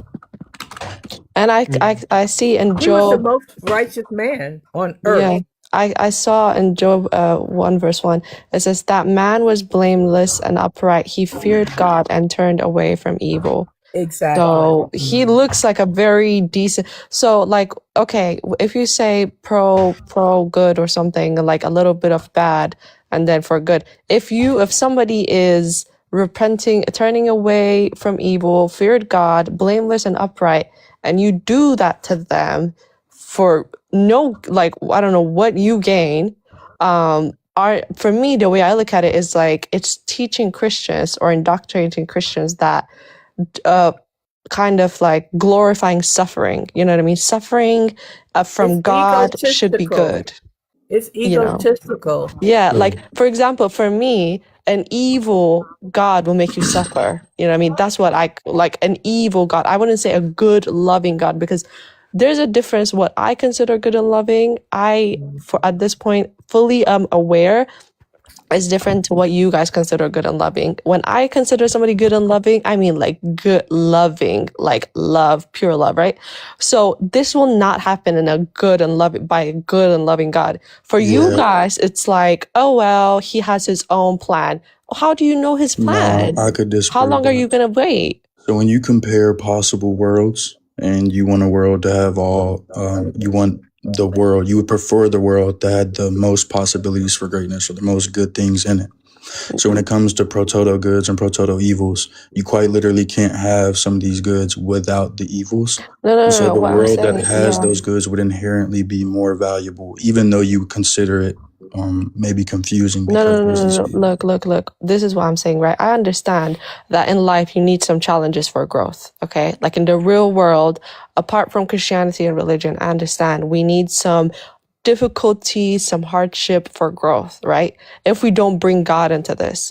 Now, if you're saying you're an all-loving God throwing all this hurricane and volcano and fire on you, and like I see that as like you'll get traumatized from all that trouble that's happening. You know what I mean? I see that as a good God should know throwing everything under the sun will make a normal person like, lose it. That's the way I look at it. And there are people who lost it because they constantly kept going through it. It just never ended, right? Until the day they got alive. So you cannot call or convince me that that is a good God. So even though... And I can give you a syllogism for it. Okay, go for it. If God exists, God may have morally sufficient reasons to permit some evils if those evils are unavoidable conditions of achieving certain greater goods or of avoiding certain greater evils. Premise 2, goods such as foreign virtue, courage, compassion, and fidelity, meaningful relationships, and stable moral development require proto-goods like vulnerability, resistance, real stakes, and a law-governed world. Premise 3, proto-goods of that sort logically entail the possibility, and in a history of finite agents, the likelihood of moral and natural evils. Therefore, it is possible that God has morally sufficient reasons to permit evil without ceasing to be omnipotent, omniscient, and perfectly good. Conclusion, the existence of evil is not logically inconsistent with God's existence. Wait. Read the part where you say he doesn't need to be omnipotent, something. Read that So based part. on the first 3 premises, therefore it is possible that God has No. No. I want you to repeat the part. That's what I'm doing. I would like to actually know what you're reading properly. Therefore, it is possible that God has morally sufficient reasons to permit evil without ceasing to be omnipotent, omniscient, and perfectly good. So he can cause evil without what? There are morally sufficient. If you give me the page, listen, I don't want you to read it for me. It's my syllogism. Like it's in my debate notes. It's my syllogism. Your syllogism. What's that? So I created it in my debate notes. I have 83 notes of Christian debate. Oh, you created it. Yes, ma'am. Whoa, I thought it was something I can read. Of course you're gonna create it. That's why I'm confused. Can you point out the contradiction in my syllogism instead of just making it? Yeah, I mean, look. Honestly, if you wrote it, that's why I got confused. The last part, you're like, he can do morally something, like he can make all these things without being omnipotent, omnipotent. That's the part I really want, but I'm not catching fully. And still be considered good. So I'll repeat it for you again. If God exists, God may have morally sufficient reasons to permit some evils if those evils are unavoidable conditions of achieving certain goods or of avoiding certain greater evils. Goods such as formed virtue, meaningful relationships, and stable moral development require proto-goods, like vulnerability, resistance, so on. Proto-goods of that sort logically entail the possibility, and in the history of finite agents, the likelihood of moral and natural evils. And it's possible that God has morally sufficient reasons to permit evil without ceasing to be omnipotent, omniscient, and perfectly good. Okay, without ceasing to be omnipotent, omniscient, title of being like omnipotent, omniscient. So he can do all of that. See, that's a huge contradiction for me. And I know it's all of that. See, that's a easily like, it's basically like disagreeing with you, except you reading it from your notes. Disagree with me. Except you reading it from your notes. Disagree with me because it's based on modal logic. But you said you wrote it though. Just because I wrote it doesn't mean it doesn't follow the laws of modal logic. Okay, so where did you get these laws? Modal logic. From the book of Open Logic that talks about different logic systems. And my bad, Coco, you're right. It's not modal logic, but it does follow the laws of logic. So it's a real book or yeah. like, I'm confused now. Like, is it a real book or like, did you write it? You can look up the book. It's called Open Logic, and it's literally just going to be a 144-page PDF that you can download that I talk about different logic systems. Okay, Open Logic, is that what's called? Wait, did that argument follow an inference rule? Yes, ma'am, it is. Open Logic book? I don't think. What do you mean inference rule, Coco? I'm sorry. Like a modus ponens or like. No, it didn't. Which is fine. Either. Interesting. Sorry, is it called Open Logic? Okay. You don't have to logic. Mage. Yeah, we don't have to call me ma'am, please. But thank you. Yeah, we don't have to call me ma'am, please. Ma'am, I'd consider myself non-denominational. Okay. I used to be non-denominational. I like to just stick to the scripture because when you start using like our own interpretations and understanding, I mean, by definition, like if we're keeping true to the Bible, that would just be fallible, right? We have to base our knowledge on the. Do you not have a brain though? Like not like in a disrespectful way, as in, do we not have brains? Like why do we need to not criticize brains? Like It's not that we can't criticize it. It's that so in the Christian paradigm, we believe that the word is inspired by God. When you look at humans, we are contingent and finite beings.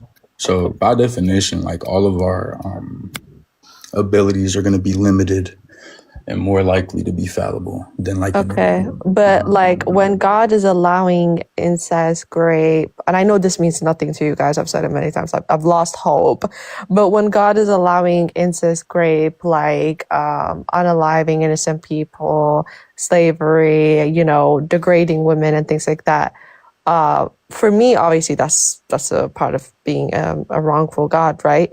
But wouldn't also one second. Okay, but wouldn't also in society the Bible had, especially in Christian countries, a strong hold on women, especially in Christian, on Black people's progression. Am I right, Truth? Like I'm sure the Bible has. 100%. No, you said you're right. I said. No, you said you're right. I said 100%. Yeah, like the way the Bible and I was reading this yesterday, right? The way the Bible very specifically, like almost like the only thing they said, the only thing left that they wanted to say is like, I wrote this book for my capitalist gain about slaves. Like it was like Ephesians, Colossians, Timothy. It was like, you obey your earthly masters, submit to your earthly masters. And the slaves were taught to read those parts, were taught to read as like, this is the true word of God, so you need to obey me. Women were taught to read, this is for you, so that you don't go work, don't go school. Your priority is to serve the man. Your priority is to follow your husband. And unfortunately, that left a lot of women like, fractured. and a lot of families To be messed up. upset because men misquoted scripture and caused harm like scripture said that they would do? No, no, no. This is what scripture said. I can pull it up. Like, it's what scripture said. It's not Cherry them. pick any like group of words and come to your own conclusion. Like I could pull out a Harry Potter book and pull a sentence out of Okay, that I'm going to and tell pull up somebody to do that. the context, right? Not Yes, I'm not ma'am. just going to cherry pick. I'm going to pull up the context. Yes, You know, ma'am. at least one page from slavery, at least one page from like, you know, women Yeah, and that's what I stuff. was gonna ask you if we Yeah, could just like focus on one specific topic. I'd like yeah, to do slavery if you don't mind. But yeah. even the example, I'm sure you could pull up like different verses, but even in the example where like Paul was quoted telling women to be quiet, like I think Truth Seeker would be correct in the historical context and how our interpretation now would be misconstrued, right? What do you mean misconstrued? Absolutely. It was the Jewish tradition for the women and men to sit separately, but Christians and some atheists alike use that out of context. Like women is just not supposed to open their mouths in church. So yeah. Yeah, but that's what I mean. Like God knows, God should know that men will twist it around. You know what I mean? And this is if either way is still bad. If men without God wrote this for their own gain, is bad because people are sheeps. That's what it proves. Most people are sheeps. And then the ones who are not sheeps, they got unalive back in those days. And then, so at that time, if I questioned, they will surely unalive me for questioning too much. But if this is God who wrote this, then why would he knowingly know, if he's an omniscient God, it will create so much issues like we're seeing now, women and men going so hard at each other, and you know, black people and brown people and you know, Latinos and stuff facing so much oppression, and the white man being on top. Like, why would he knowingly allow that? Like, why would a good God, you can say an all-powerful God, you can say an all-knowing God, why would a loving God do that? And then imagine, as a Calvinist, right? Especially for a Calvinist, he has done that. And then when the end of the world comes, he's already picked who's going to heaven or hell. So, He like, that's didn't just pick, he just brutal. knew who was gonna repent. He just knew who's going to repent. So when he But created people, he knew before he even placed them on the earth who was gonna go to heaven and who was gonna go to hell. And you're yeah, okay but you with put them in that that. situation And as a you're black person. and you're okay with that, Prince. I think They're always okay with it it. aligns with the qualities of a loving God that it's more beneficial for you to experience life and have the possibility of repentance and an everlasting life of infinite But the happiness You'll than just never never but the experience existing in that. sentence, place. like I said earlier, the sentence doesn't fit the crime. Why don't he just allow people to go to sleep and not be in heaven with him Because instead you're of assuming that you're, hello, instead of torturing them yeah, in fire I knew what you were going to say. forever just for not believing? I could be a billionaire. It's not for not believing. It's I because could be a your I could be a actions. billionaire today. If I got $1 billion, I would take 6 third world countries out of poverty. And I could give the antidote to curing childhood cancer. Yeah, did you Do you sin? know, just because I don't believe, I No, would it's still, not because you don't hello? believe. It's because you sin. Stop strawman. No, she's not strawmanning. Did you hear what she said? It's strawman. Just because No, I, she's not well, This is what John strawmanning. I atheists know you 3:16, do. love that word. I This is what know you atheists do love. I every know but time. you Prince, love. I know you love that John, word. But Every let's time. not just use it randomly. that's not what Strawmanning John means 3:16, misrepresenting the position. It is a strawman. John 3:16 is what? Whosoever believeth on him will not perish in the fire. Belief in Jesus is to Believe. help you overcome the A price slaver. of Jesus was your not against sin. slavery, by the way. Okay, tell me why Wait, Jesus hold was on, never. hold on, guys. Prince got to finish And his we sentence. remain linear. Go ahead. So the price of sin is death. Your lack of belief is not the reason you're going to hell. But that's what The John reason, 3:16 says. no man, people went to hell before Jesus came to the earth. Do you know why they went to hell? Because they sinned and they didn't obey God. Prince, there was no hell before Christianity. What the hell are you talking about? Can you prove, Prince, that there was a hell before Well, I'm agnostic to hell, Christianity. but I'm just remaining in this like hypothetical. Wait, what did you say?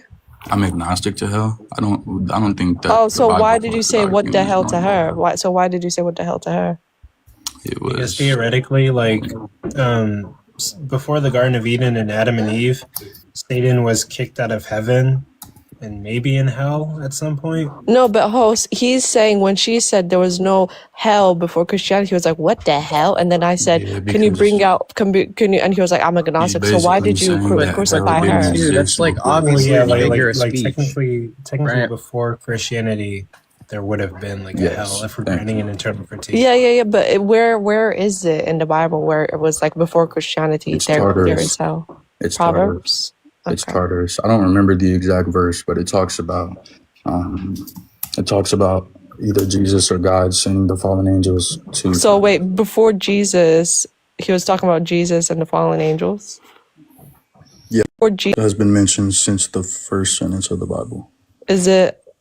Oh, just like an us and stuff like that's just who you think it is mentioned. No, man. It's not It like talks about Jesus is mentioned. yeah. Not Jesus Exactly. specifically, but we Yeah. all know that the word is So Jesus you can because say it's Jesus somebody claimed else. to I be can the say word. it's like freaking anybody else. No, you couldn't. No, I could. I'm sure there was like No, you was literally couldn't. Elohim wait. Jesus claimed